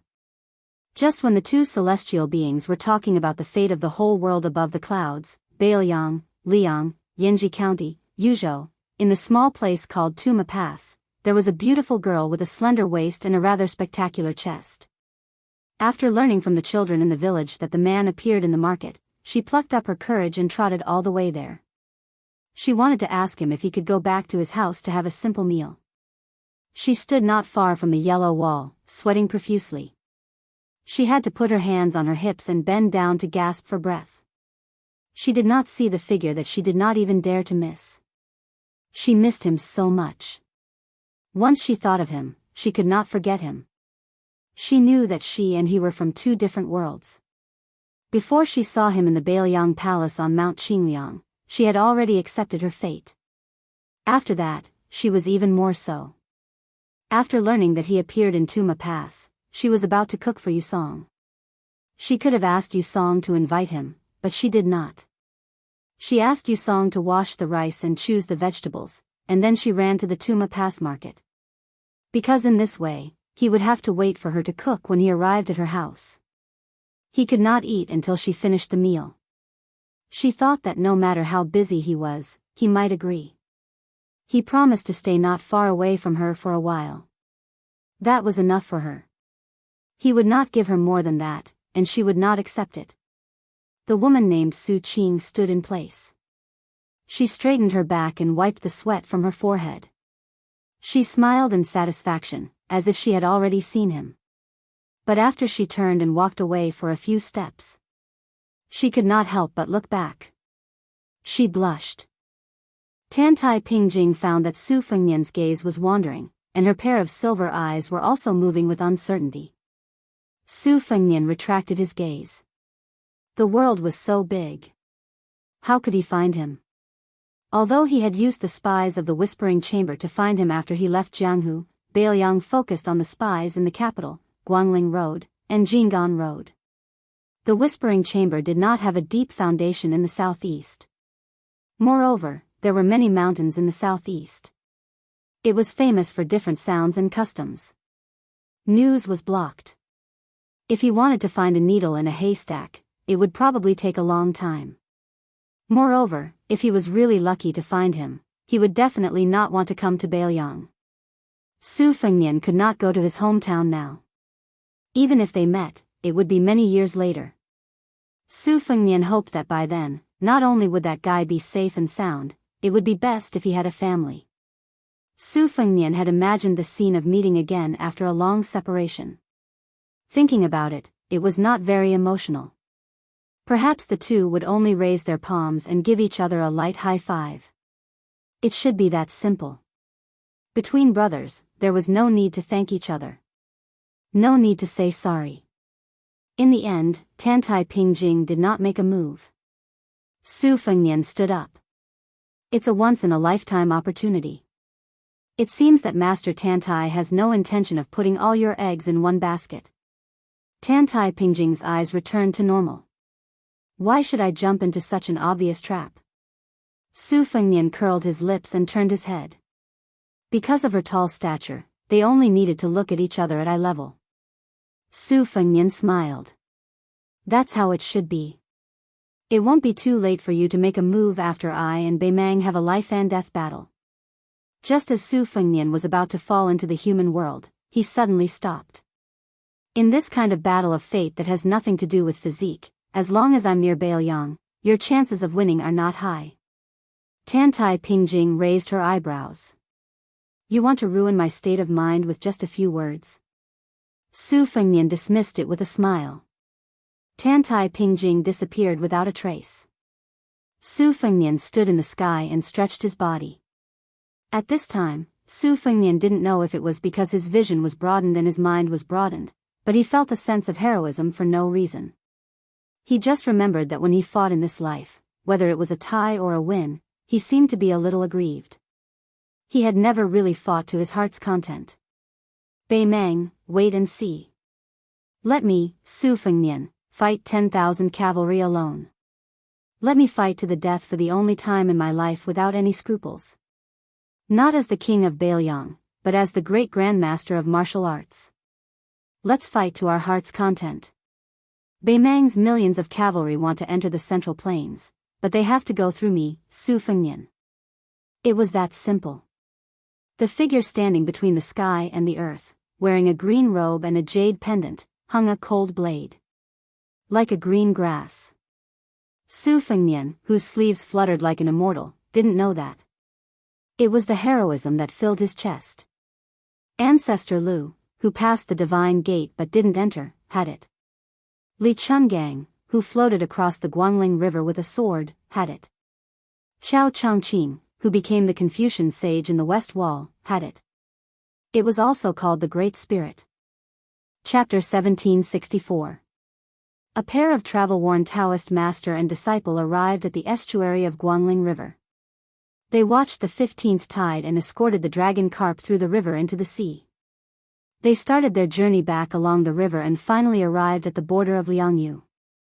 The two could already see the magnificent scenery of Wudang's 81 peaks. In the evening, the glow of the sunset hung in the western sky. The young Taoist master carried his exhausted young disciple and walked slowly. His steps were steady. The little Taoist who followed his master across half of Liang was sleeping soundly. When they arrived at the foot of Wudang Mountain, the young Taoist master saw an unexpected familiar figure. He wore a green robe and had a sword at his side. He walked forward quickly. Because he was carrying his disciple, he could not bow and greet him. He could only nod his head in greeting. The young man at the foot of the mountain also nodded his head in return. Without any warm words, they climbed the mountain silently. After walking past the four-character memorial arch written by Lu Zhu himself, Hong Shixiang, or perhaps the reincarnated little Taoist Yu Fu of Lu Dongxian, suddenly opened his eyes. He lay on his master's back sleepily and turned to look at the handsome young man walking side by side with his master. For some reason, the child felt a natural closeness to him but also an involuntary fear. At this moment, the drums of Wudang's peak sounded at the same time. The melodious sound reverberated between the mountains. Su Fengnian, who was in a trance, came back to his senses at the sound of the drums. He turned his head and looked at the little Taoist. Speaking of which, Li Yufu was able to find this Jiangnan village child named Yufu because of Su Fengnian's help. It was during that battle against Wang Xianji that Su Fengnian had no choice but to go on an out-of-body journey. After that, he vaguely discovered signs of the child's enlightenment. Following the clues, Li Yufu successfully brought the child back to Wudang Mountain. Su Fengnian looked at the young and tender face. Apart from the child's clear eyes, which were just like the elephant washing pond on Wudang Mountain, and the demeanor of the ox-riding martial granduncle, there seemed to be no other similarities. Su Fengnian looked at the ignorant little Daoist child, and for a moment, all sorts of feelings welled up in his heart. Su Fengnian did not have much impression of the immortal Lu Zhu and the immortal Qi Xuanzhen, but how could he forget that lotus flower peak Daoist priest called Hong Shixiang? Su Fengnian could not help but reach out his hand and pinch the little Taoist boy's slightly tanned face. Probably because he used too much strength, the child grimaced and did not dare to refuse. He was just a little angry. Su deliberately said fiercely, "Before you grow up, if you dare to fall in love with someone else, I'll beat you to death." "You." The little Taoist boy said angrily, "Cultivators are devoted to Taoism and do not talk about love." "What are you talking about?" Su Fengnian snorted, "Is it your master who taught you this, or the old immortal Qin Yao who taught you this bullsh** T principle?" The little Taoist boy almost blurted out. He secretly pulled the collar of his master's Taoist robe. Li Yufu said softly, "This is our king of Biyao. I can't afford to offend him, and neither can your martial granduncle Chen." The little Taoist boy quickly said seriously, "It's the principle that I figured out. It has absolutely nothing to do with martial granduncle Chen." Su Fengnian and Li Yufu looked at each other and smiled. Then they glanced at the little Taoist boy who was carrying a small bamboo box that was crudely woven. "What's in the bamboo box?" The little Daoist hesitated for a moment, but he still answered honestly, "This little Daoist and master have traveled thousands of kilometers to the east. Along the way, master often treated patients. Many of the medicinal herbs were picked by me from the mountains, and the medicine was also brewed by me. There were some patients who insisted on paying master for his treatment, so master had no choice but to accept them. He would also give me some copper coins while he was at it, and this little Daoist saved them all up. On the way back, I bought some gifts for Grandmaster Yu and Grandmaster Chen." The little Taoist boy's charcoal-like face made his eyes brighter. Yu Fu was in a good mood because he would soon be able to see the senior Taoist priests on the mountain. He was especially happy when he thought of Marshal Granduncle Yu and the others after receiving his gifts. But the guy in front of him, whose name could be heard even in the southeast coast, made the child's mood fall to the bottom with just one sentence. Those little things in your box, if I received this kind of worthless gift, I would quickly throw them to the corner. The little Taoist boy's face suddenly became gloomy. He wanted to say something but stopped. He wanted to refute, but he couldn't be righteous, so he simply shut his mouth. Su Fengnian smiled and said, "Why don't you sell the box to me? I'll give you a few hundred taels of silver. You can go to Escape Summer Town and pick a few valuable things. How about it?" Yu Fu didn't immediately refuse or agree. Instead, he whispered to his master, "Master, what do Marshal Granduncle Yu and Marshal Granduncle Chen, Marshal Uncle Han and Marshal Brother Qing Xan like?" Li Yufu didn't help the young king to do evil. He smiled and said, "They all like the gifts you give them." The little Taoist boy said pitifully, "But the things in my box are really worthless." Li Yufu smiled and said, "Valuable things are often only valuable. We are cultivating on the mountain. It doesn't matter whether it's valuable or not." The little Taoist boy quickly smiled and stared at Su Fengnian. Su Fengnian also stopped teasing the naive little Taoist boy. He stopped smiling and said to Li Yufu, "Teacher Li, don't you want to think about it? After all, for you are different from the ordinary people in the world. Even if you have regrets in this life, you can use them to make up for them in the next life. Once you do that, there is really no way back." Li Yufu smiled and asked, "Isn't the prince the same?" Chapter 1765. Su Fengnian said helplessly, "But the two of us are still different. You came from the top of the mountain, I came from the bottom of the mountain. In order to achieve my wish, I faced many obstacles, from Wangxianji to Xia Guining to Tantai Pingjing. And in the end, I acted out of selfishness. You didn't have to do this. You could achieve immortality peacefully and become a celestial. Moreover, Wudang Mountain has always been an anomaly. As long as you are willing to ascend and accept the enlistment, I believe that the top will give you a big reward. Taking a step back, even if sect leader Li chooses to stay in the world like the Wudang ancestors, there will be a day in the future when a Wudang Taoist priest will take you as a disciple just like how sect leader Li carried Yu Fu on his back. He will bring you up the mountain to cultivate again and continue to accumulate merit." Yu Fu Li walked up the stairs with his disciple Yu Fu on his back and said slowly, "Since Ancestor Lu set the rules, Wudang Mountain is very similar to Biyao today. To put it bluntly, it is like a frontier town in the human world. But because there is a bottom line, we have never crossed it. That's why we can barely survive until today. After I came up the mountain, I was ashamed that I cultivated my mind more than my strength. I looked through the handwritten letters of the previous headmasters, read the history books, and even read the Buddhist scriptures. In my spare time, I occasionally went to the big and small lotus peaks to look into the distance. Over time, I had some ideas that I shouldn't have." Su Fengnian laughed involuntarily and said, "Today I know that it's not only you and me, Biyao and Wudang are also in the same boat." Yu Fu Li joked, "Why don't you use the phrase, like-minded?"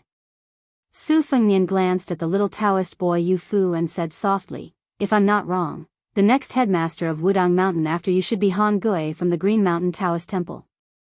The Taoist priest who was praised by the old headmaster Wang Zhonglo as righteous and sincere, the further you go. After that, it will be this guy. Wang Zhonglo, Hong Shixiang, you, Han Gui, Yu Fu. In just a few years, I have seen 5 headmasters of Wudang."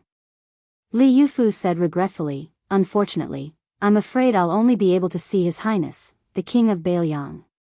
Su Fengnian and Li Yufu were resting in a pavilion located halfway up the mountain. In the darkness of the night, the lights of the escaped summer town at the foot of the mountain were dim. The little Taoist boy Yu Fu had fallen asleep again.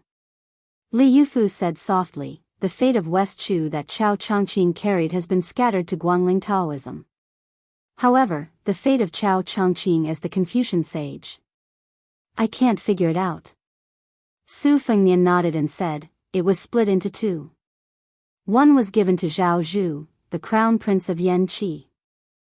The other was originally given to Chen Jibao, but the latter refused for some reason. Thus, it was absorbed by Tantai Pingjing of the Guanyin sect. Li Yufu asked curiously, compared to Chen Jibao, Chao Chongqing should be closer to you. Su Fengnian smiled and said, Li Chungang lost to Wang Xianji, and Wang Xianji lost to me. Chao Chongqing chose Chen Jibao. At first, outsiders were puzzled. The truth may take a long time to be revealed. Li Yufu looked into the distance and said, the size of Jianghu depends on the fate. Huang Longsher made Jianghu enter an unprecedented year in the past 20 years. Masters came out in large numbers. If it was in the era of Gao Shulu or Lu Songtao, a Jianghu could accommodate 3 or 4 terrestrial immortals at most. In bad years, there may only be 1 or 2. There were only a dozen martial artists who reached the first grade. I believe that the predecessors couldn't imagine the prosperity of Jianghu in these years.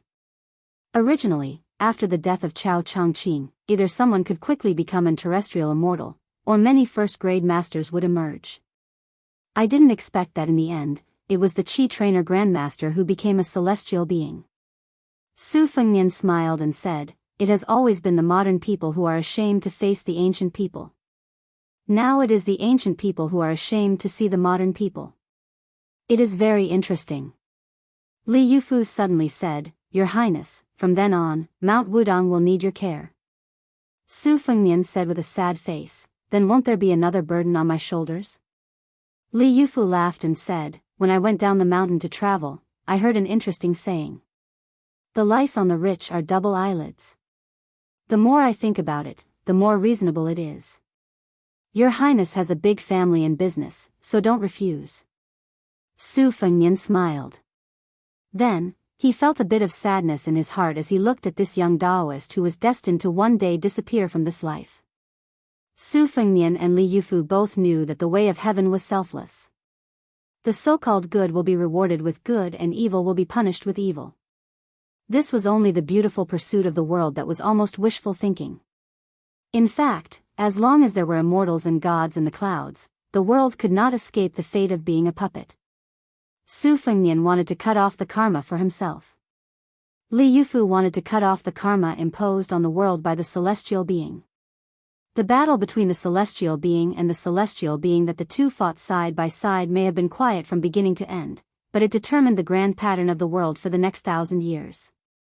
Su Fengnian still did not know what Li Yufu was really thinking and what he wanted. However, when Su Fengnian looked at this young Taoist in a plain and clean Taoist robe, his heart was filled with respect. Li Yufu carried his disciple Yufu on his back, and the little Taoist boy carried the small bamboo box.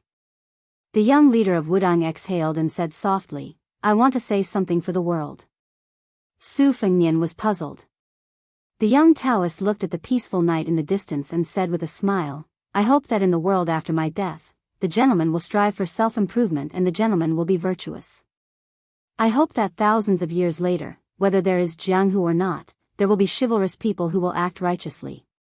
Su Fengnian could not help but interrupt, is that 2 sentences? Li Yufu nodded and said with a smile, then I will say one more sentence. Su Fengnian was silent for a moment, this can be. The two stood side by side on the mountainside of Wudong. It seemed that 1,000 years had passed. Chapter 1766. In Jianghu, it was a dark and windy night to kill. On the battlefield, it was autumn when the horses were fighting. Fortunately, it was not autumn yet and it was summer. In the temple of the Southern Dynasty in Beimang, there were many basins of ice and it was chilly. An old woman wearing an old yellow dragon robe made in the style of the Southern Tang Dynasty was sitting leisurely on the steps in front of the dragon throne instead of sitting high up on the dragon throne. There were more than 40 people standing in the spacious hall, but it was not crowded. The hall was not divided by civil and military officials.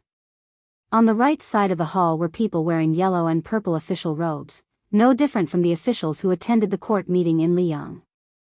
On the left side, most of them were wearing casual clothes, but almost all of them had Xianbei jade belts on their waists.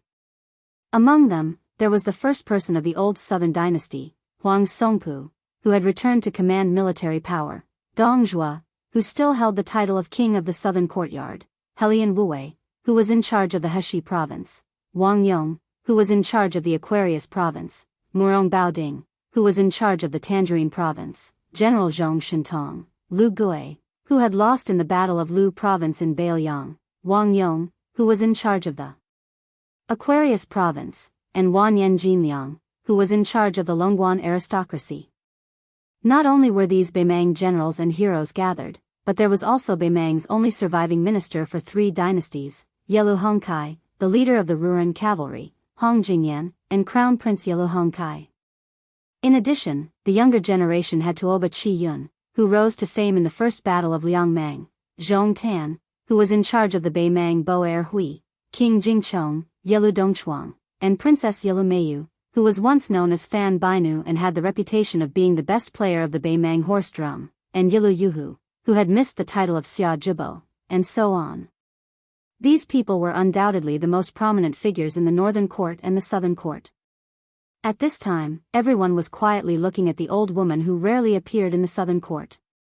It was said that the dragon robe was made by the old southern Tang weaving family of the remnants of the spring and autumn period. Back then, His Majesty liked its graceful and luxurious appearance, so he specially chose this robe from the 6 patterns of dragon robes, and it had never been changed. Today, after the old woman had gathered everyone in this splendid hall, she was not in a hurry to start the discussion. She just sat on the comfortable steps covered in a beautiful lichen with 9 golden dragons. Next to the old woman's feet was a thin, crystal-clear porcelain basin with a delicate dagger in the ice. The old woman picked up the dagger and casually fiddled with the ice. She said without reason, "I heard that Li Gongda, the Taoist administrator of Baoyang, has a son who has made great military achievements. As a white horse crossbowman, he has been to the gentleman's pavilion?" Li Mibi, who had single-handedly created the Beimang spider web, said in a deep voice, "Your Majesty, there is indeed such a person. His name is Li Hanlin. After he entered the Baoyang frontier army, he participated in more than 20 battles, big and small. In every battle, he always took the lead. Now, he has become a crossbowman lieutenant." The old woman laughed and said, "In only 3 years, he has become a Baoyang crossbowman lieutenant? Isn't it said that in the world, the Baoyang frontier army is the most difficult to be promoted, and the white horse crossbowman is even more difficult to be promoted? Either this young man's father is really powerful, or our Beimang frontier army is too easy to chop off." When the Beimang Empress said this, Dong Zhuo, Lu Gui, and the other people's faces were obviously a little ugly. However, the big shots like Zhong Shintong and Murong Baoding, who were not involved in the War of Liangmang, were much more relaxed. There was even a subtle smile on their faces. The old woman glanced at Li Mibi, who was standing apart from the others. She seemed to have thought of something and said with a smile, "Among the 5 great sects of the northern Mang, not to mention the one-man sect Huyen Grand Temple, Tao Virtue Sect, Chess Sword and Music House, Bubang Mountain, and Princess's Tomb, the 4 great sects can be said to be powerful in numbers. Their sword chi is close to yellow and green. The Bronze Man Ancestor, Thirsty, and Small Thoughts are all top masters. Even I have heard of them. In the end, they all died in northern Liang. I also heard in Norland that the Liang Jianghu has always looked down on our northern Mang's Jianghu. They said that each of them would choose 10 masters to fight in pairs. Even the martial arts masters of Liang Jianghu are not worthy of carrying shoes for them." The old woman laughed to herself without a trace of anger. She found Hong Jingyan, who was born blind, in the crowd. She raised her head and looked at the leader of the Ruran cavalry, who had a mixed reputation. "Hong Jingyan, you were once ranked in the top 10 of the old martial arts evaluation. That demon Luo Yang can be considered your junior in the chess and sword music school. Tell me, can you kill the king of Baoyang, one of the 4 grand masters of martial arts evaluation?" Hong Jingyan cupped his fists expressionlessly and said, "I can't kill him." The old woman nodded. "Then what if you, Murong Baoding, and Zhong Shintong's younger brother, Zhong Liang, join forces?" Hong Jingyan still shook his head and said, "I can't kill him." The old woman said, "If that's the case, at that young vassal's level, only Tuoba can fight him. What a pity. If not for that little girl from West Chu with the surname Jiang, Li Mibi would have succeeded in the western regions. Hong Jingyan remained silent. In the Battle of Huluku, the entire army, including Yang Yuanzhan, had been wiped out. Only his Ruran cavalry had been lucky enough to avoid 2 of Bailiang's heavy cavalry and break out of the encirclement. Although they had suffered heavy casualties, they had managed to preserve the structure of the Ruran cavalry. They did not fall to the point where they were completely wiped out. However, Hong Jingyan's reputation in Beimang had been greatly damaged because of this. If not for a group of nobles from Bailiang pleading for leniency, the Ruran cavalry would not have continued to bear the surname Hong. Afterwards, Dong Zhuo hated Hong Jingyan for avoiding battle to protect himself. He blamed the failure of the Battle of Liangmang on the Ruran cavalry's desertion of their post. If Hong Jingyan had been willing to delay the Liangzhou cavalry and wait for the Dong cavalry under his command to reinforce Huluku, even if Yang Yuanzhan's army was unable to escape, they would not have all died at Huluku. The old woman smiled. That lame Su has only been a master all his life, but he has a very promising son. No wonder he told us many years ago that when his father was drunk, he would always say that Su Shao should not be too ambitious after growing up. In the future, his grandson will be twice as big as you, Su Shao. Huang Songpu, Lu Gui, and the other old generals who had made outstanding contributions and were loyal and devoted had a strange and embarrassed look on their faces. Meanwhile, the young generals like Tuoba Chiyun and Zhong Tan also had an eye-opening look on their faces. After all, some of the palace rumors that had been circulating in Beimang for many years could not be taken seriously as long as the person involved did not agree to it. The old woman joked, Chao Chongqing died outside Tai and city, but other than Su Fengnian, there was also the peach blossom sword god Dong Tai. If the 2 of them called for 2 or 3 helpers of similar cultivation levels, such as Sui Xia and Gu, then wouldn't my head be the same as Su Huainan, the king of the old North Court by the Ruoshui years ago? That kid Su Fengnian took my head away just like that. I don't mind telling you that not only did the Qi cultivators of the imperial astronomer of Liyang die, our Beimang is not much better. Now, those flying land immortals' movements are not easy to grasp. If Su Fengnian suddenly appeared outside the main hall today, how would you stop him? The main hall was silent. No one could answer this tricky and heart-wrenching question. The old woman held a dagger and gently broke a piece of ice. She did not make things difficult for these high-ranking Beimang officials. She sighed softly. It is said that a martial artist in Jianghu is no match for 100 people, but a general on the battlefield is a match for 10,000 people. It is also said that a county magistrate can destroy a county governor. It seems that as long as one is an official, whether civil or military, it is more impressive than practicing martial arts. Therefore, I don't understand why Su Fengnian left His Royal Highness to wander around Jianghu and then went to Wudang Mountain to practice martial arts. I am even more curious why lame Su tolerated his eldest son's unscrupulous behavior. At that time, I only thought that Su Fengnian had no choice.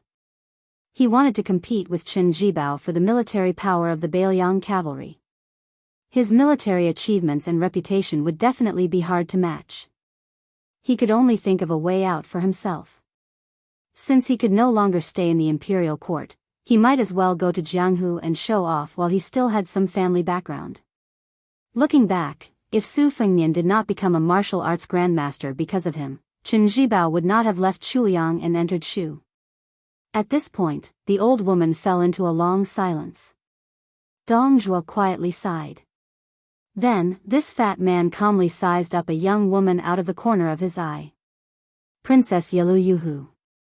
Back then, if Su Fengnian naturally could not bear this great responsibility and Chen Jibao ultimately replaced him in Bailiang, then perhaps the Great War of Liangmang would never have happened. Beimang would most likely have chosen Liaodong or Jizhou to invade from the south. The reason was very simple. On one hand, they feared the white-clothed war saint Chen Jibao's godly ability to command troops. More importantly, Chen Jibao, through Yelu Yuhu, had secretly conveyed a certain attitude to Beimang. That was, if Beimang started a war outside of Bailiang, whether it was going south from Jizhou to the Central Plains or engaging in a decisive battle with Gu Jintang's two Liaoning border armies, the Beiliang frontier army would only watch from the sidelines. However, Chen Zhibao only promised that he would watch from the sidelines before Beimang captured Great and City. He did not make any promises about his future plans. This tacit understanding naturally could not be kept on paper, but Dong Zhuo believed that Chen Zhibao truly did have such plans back then. It was not completely absurd to say that it was Su Fengnian who had personally dragged Beiliang into the quagmire of war between the two countries. Of course, at the time, all of Beimang did not believe that they would lose. They only believed that even if they captured Beiliang, there was no profit to be gained. In the end, both Beimang and Liang were caught off guard. Now, Beimang was riding a tiger and could not get off. Even the powerful officials of Beimang who had previously insisted on going down the two liaos to attack Great and City, no matter how much they rejoiced in their misfortune, did not dare to show the slightest objection. This was because, despite the gentle appearance of the emperor sitting before them, everyone knew that if anyone dared to expose her shortcomings at this time, only death would await them. Chapter 1767. The old woman put away her thoughts and slowly said, "The order of peace will arrive soon." Then, right now, in this large room, pretty much all of Northern Mang's influential figures have gathered. We hope that everyone can speak freely. However, before we discuss the country's affairs, we have a small matter for you all to do. Everyone immediately acted as if they were facing a great enemy. They all put on a respectful posture and listened attentively. The old woman raised the dagger that was stained with some ice shards and pointed at Dong Zhuo and Lu Gue. Beiliang scouts wander freely in the Longyan Plains near Huda's city and the northern border of Liuzhou. People say that the White Horse crossbowmen are the best scouts in the world. I don't want to believe that. Dong Zhuo, your Crow Pen, and Lu Gue, your Black Fox Pen, are the most elite horse pens in Beimang. I hope that before autumn, no matter how many of you die in battle, I don't want to see even a single Beiliang crossbowman. Dong Zhuo's face was full of pain. Lu Gue wanted to say something but stopped. The old woman didn't put away the dagger. She sneered and said, 300,000 of our men died outside Beiliang. What's the big deal about 1,000 more deaths? Throw out all the fences of crows and black foxes. The old woman's face became colder and colder. She said sternly, let's not talk about the imperial bulletin of the provincial governors of Liang Imperial Court. We can even get the imperial bulletin of the Jidushi and the administrator. However, the war with Beiliang is imminent, and we can't even get a single useful spy report on the specific deployment of the Beiliang frontier army. Not a single one. What a joke. Lu Gue bowed and said in a deep voice, my Black Fox Pen was willing to die before the war. Dong Zhuo had no choice but to agree. Crow's Nest is the same. At this moment, the imperial decree of peace walked into the main hall with a scroll in his hands. Under the instructions of the Empress of Beimang, a huge map of the Liang-Mang confrontation was spread out at the bottom of the stairs. It was more than 10 feet long and wide. It included Huda City, Huaiyang Pass, Liuya Fuling Grave, and the 3 military towns, as well as Beiju City, which was being rapidly built. The map had a panoramic view of the entire Liangzhou Pass. As for the passes of the 4 prefectures, it was even more detailed and accurate, down to the county level. Apart from the geography, Beiliang's Great Snow Dragon Cavalry, the left and right cavalry, the Longxiang Army, the 2 heavy cavalry armies, and all the other main forces in the field were also marked in the vicinity of a certain encampment. From the leading general to the approximate number of soldiers and horses, everything was written in red ink. The old woman stood up and casually threw the dagger into the porcelain basin mixed with ice water. She walked down the stairs and lowered her head to look at the huge map. Ever since I ascended the throne, other than appointing the leading generals, I have never made any decisions regarding military affairs. This time, I will make an exception. After she finished speaking, she concentrated on looking down at the map. The imperial decree of peace stood by her side and said calmly, the second southern expedition will be held at the beginning of autumn. There will be no commander.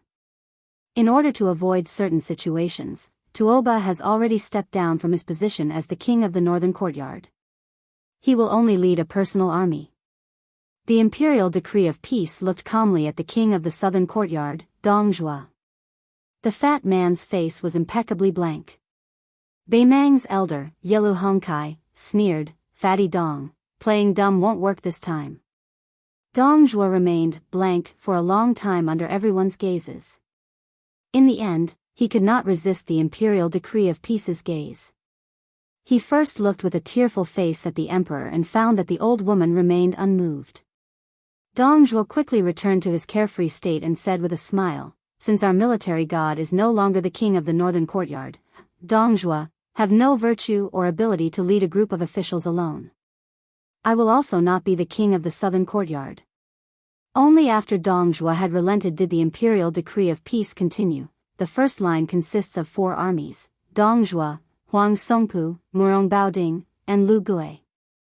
Each of them will have a deputy. They are Hong Jingyan, Zhong Tan, Yelu Dongchuang, and Tuoba Chiyun. It wasn't strange to set up 4 armies, but the idea of a deputy general was worth pondering over. Dong Zhuo and Hong Jingyan had once been rivals in the fight for the king of the southern courtyard. The Dong family's private army and the Ruren cavalry were all top elites of Beimang.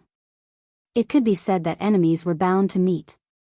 Huang Songpu and Zhong Tan, this pair of old and young, were very exciting.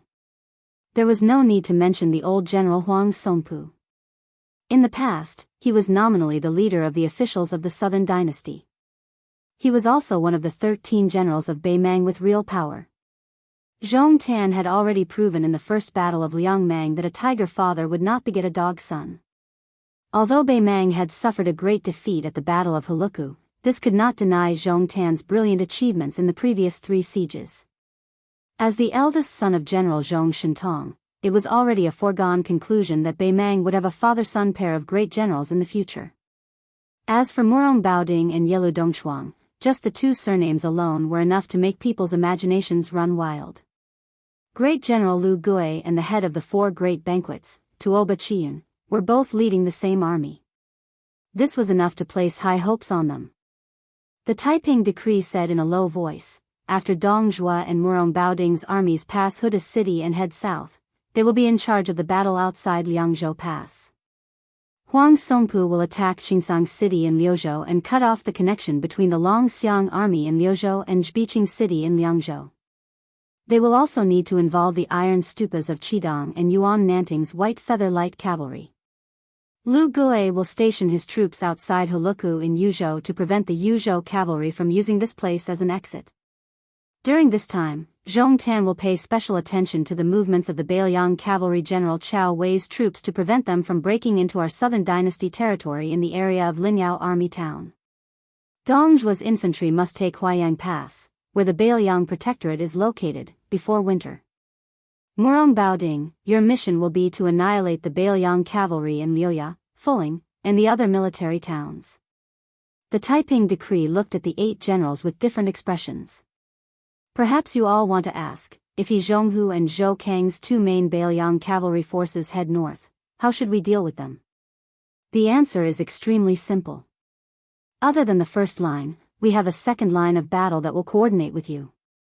Similarly, there are 4 main armies: Zhong Shintong, Wanyan Jinliang, Helian Wei, Wang Yong, each of you will lead an army. When the time comes, you will be stationed in the Longyan Plain north of Huda City and wait for an opportunity to move. When He Zhonghu's left cavalry forces head north, Zhong Shintong and Wanyan Jinliang will head south. For the same reason, Helian Wei and Wang Yong will target Zhou Kang's right cavalry. Without waiting for the people in the hall to raise their objections, the Taiping decree continued, His Highness the Crown Prince and Tuoba will each lead an army as the 3rd line of reinforcements. They will follow the army of the 2nd line of battle and head south. As long as there is an accident on the battlefield outside Liangzhou Pass, they will definitely rush to the battlefield within a day. This kind of deployment of troops made people dumbfounded. It wasn't too unconventional, nor was it too high up in the air. Instead, it was too straight. It was like a fight between young children. They only knew how to use brute force. Punches and kicks were exchanged back and forth. There were no moves to speak of, so it seemed particularly ordinary. This did not seem like a big move that Bei Mang's imperial preceptor should have made after racking his brains.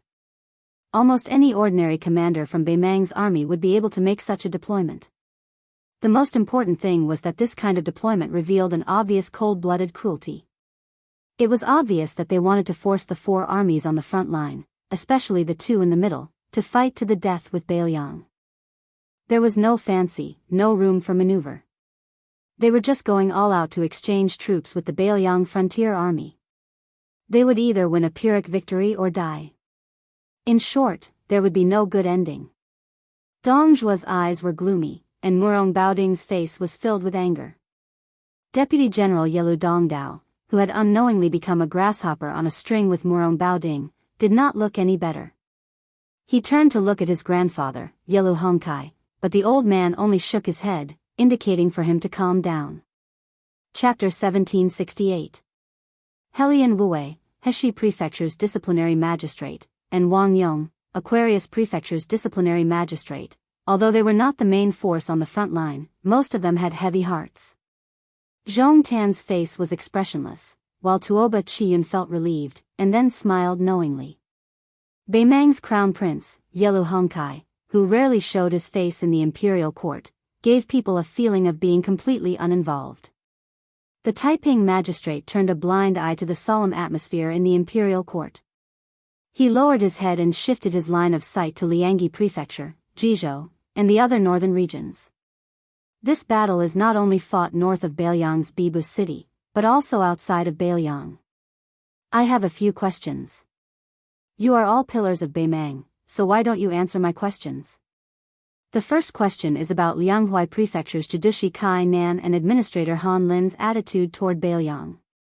Once the battle situation in Beiliang is not favorable, with Kai Nan's troops as the main force, will the Lianghui border army stand by and watch them die, or will they be willing to take the risk and advance west? For the first time, Helian Wue, who had always been taciturn, was the first to speak. Absolutely not. Liang Imperial Court has just conferred Kai Nan with the title of Marquis. No matter what kind of thoughts Kai Nan has towards Beiliang, he certainly won't dare to send troops without authorization. Moreover, Kai Nan is an old general under Gu Jiantang. His actions can easily affect the whole situation. He is destined not to implicate Tang Taizuang and his group of colleagues.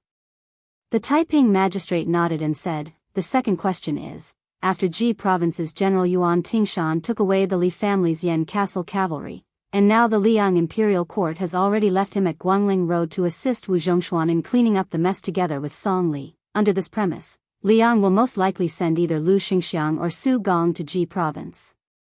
Will their arrival have a decisive impact on the direction of the Huai and Huai border matters?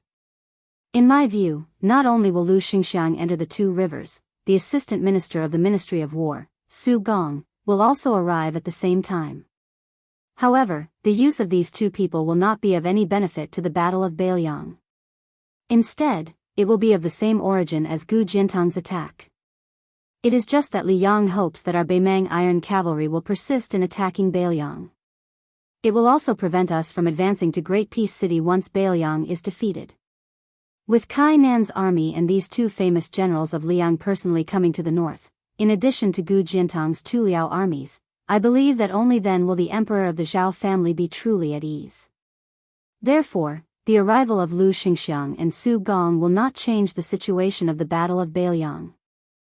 The Taiping magistrate smiled at this rising star and then asked, "The third question is, previously, Chao Wei of Beiliang's 10,000 cavalry hid in the western regions and attempted to take a long detour to attack the hinterland of our southern dynasty.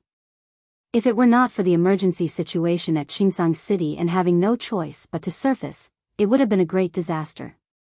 Currently, the young men of Liuzhou and the tens of thousands of monk soldiers of Mount Lantua are all under Beiliang's command, and Liuzhou's military strength is increasing instead of decreasing. Furthermore, one of the twin jade annulus of West Chu, Ko Jianghui, is the general of Liuzhou. Both sides in the Longxiang army are in a tripartite balance of power. Do you have any countermeasures?" Zhong Tan said passively, "Naturally, we cannot touch the young men of Liuzhou, but that Mount Lantua is not impossible to instigate a rebellion. The reason why Mount Lantua is leaning towards Biyao is because of the king of Biyao, Su Fengnian's goodwill towards the Buddhist sects of the world, and also because of that female bodhisattva. We can work on both fronts. If we cannot kill Su Fengnian, we can try to assassinate that six-jeweled guru. At the same time, we can also make contact with the other powers of Mount Lantua. It is true that our Beimang wants to exterminate Buddhism, but there is no harm in making the eminent monk of Mount Lantua our imperial teacher. However, this will require an imperial decree from your majesty. The Taiping magistrate nodded and said, the imperial decree has been prepared. Zhong Tan was not surprised. He cupped his fists and said, this general is willing to personally go to Mount Lantua in the western regions. After the Taiping magistrate agreed, he said, fourth question, once the matter of Huai and the western regions is settled, can we add some firewood to Shuzhou? Li Mixi smiled and said, that prince surnamed Zhao of Nanzhao, who caused the people under his jurisdiction to complain everywhere, has actually been our Beimang's spy for a long time. In the western Shu Dao, there is also an important personage who has been carefully instigated by me to rebel, an official with the rank of administrator. If we say that these two people are helping to lead the troops to cross the border to attack Biyao, then we are overestimating them. It's just that our Beimang is not enough to deal with major matters, but we have more than enough to deal with Liang. When the time comes, we can use them as sacrificial pawns and let the king of Biyao, Su Fengnian, thoroughly turn into a notorious traitor of Liang. First, the great snow dragon cavalry left the territory of the Prince of Biyao without permission. Then, there are two people who used the Biyao banner to rebel. I believe that the intelligent people of Liang will understand, but the common people of the Central Plains will probably believe it to be true. Probably only when the Biyao frontier army is wiped out and Su Fengnian is killed in battle will they suddenly realize that, oh, that guy surnamed Su actually did not rebel. Wanyan Jinliang snorted disdainfully. Helian Wei furrowed his brows. Not to mention the usefulness of this kind of sneaky trick, in the end, it was the same as Li Mixi's identity. It could not see the light of day, and it was also difficult for it to be displayed in the halls of elegance. The prefect of peace smiled and said, the true meaning of this move is not to win the hearts of the people of the Central Plains, but to give the Liang imperial court an excellent reason to righteously and confidently restrict the supply of grain. In the hinterland of the Central Plains of Liang, from the king of Jing and Zhao Sun to the administrator Wen Tai to the deputy provincial governor Ma Zhongxian, they have all accumulated grievances with Su Fengnian for a long time. I believe that they will be happy to see this happen. Even if Great Peace City eventually convinces the young emperor of the Zhao family to open up the supply of grain, it is still a good thing to slow them down a step and cause the Biyao frontier army to lose thousands or even tens of thousands of people. The Empress of Beimang, who had been looking down at the map at her feet, suddenly raised her head and asked, I have a fifth question.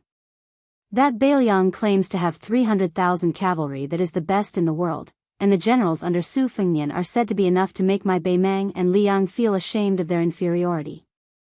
Then, would like to ask everyone one thing, Chu Lushan, Yan Wenluan, Yuan Zuozong, Qin Yinshui, Ancestor Gu, He Zhonghu, Zhou Kong, and the others. Just Biyao has so many famous generals of this generation, so many great heads, so why don't my Beimang's million-strong army take them? The old woman suddenly took several steps forward and stepped heavily on the map. She said in a clear voice, I don't need you to answer the fifth question. I have a sixth question. Everyone in the hall, who is willing to open up new territory and be conferred the title of king? Everyone in the hall felt their hearts tremble. The old woman laughed loudly, listen well. Liang has 30 provinces. In the following battle, those who kill Beiyang's third-grade generals, such as Liangzhou's general Shifu, Lingzhou's general Han Laozhan, Yozhou's general Huang Fuxi, Yozhou's general Yu Wandao, Liuzhou's general Ko Jianghuai, and the others, will all be conferred the title of Marquis. Those who kill Beiyang's third-grade civil officials, such as Li Gongda, Song Dongming, Yang Guangdou, Chang Sui, Su Beiji, and Qin Shiliang will all be conferred the title of Marquis. Those who kill Qin Yinshui, Ancestor Gu, He Zhonghu, Zhou Kong, and the others will be conferred the title of king. In the future, after annexing Liang, you will have a province in the Central Plains. Those who kill Chu Lushan, Yan Wenluan, Su Longxiang, and Yuan Zuozong will be conferred the title of king and have 2 provinces in the Central Plains of Liang. The old woman's face was ferocious. In the end, she said, those who kill the king of Baliang, Su Fengnian, they will be conferred the title of king. They will be the king of the South Courtyard, whose territory includes the entire Central Plains. They will be conferred the title of Prince Liang. Other than the 4 provinces in Baliang, they can also take any province in the Central Plains. The hall was silent. There was no sound. Dong Zhuo laughed loudly. His eyes were burning. He cupped his fists and said loudly, Your Majesty, I, Dong Zhuo, will gladly accept Chu Lushan's head. Murong Baoding glanced at the map and said with narrowed eyes, Then I will accept the heads of Jean Partridge, Zhou Kong, and the others. Huang Songpu laughed loudly and said, Fortunately, there are still the heads of Su Longxiang, Ko Jianghuai, Yang Guangdou, and Chen Shiliang in Liuzhou. They are still valuable. The old woman slowly walked forward. Step by step, she entered Baliang's territory on the map and finally stepped on Mount Qingliang. Before it snows this year, I will let every inch of Baliang be covered in blood.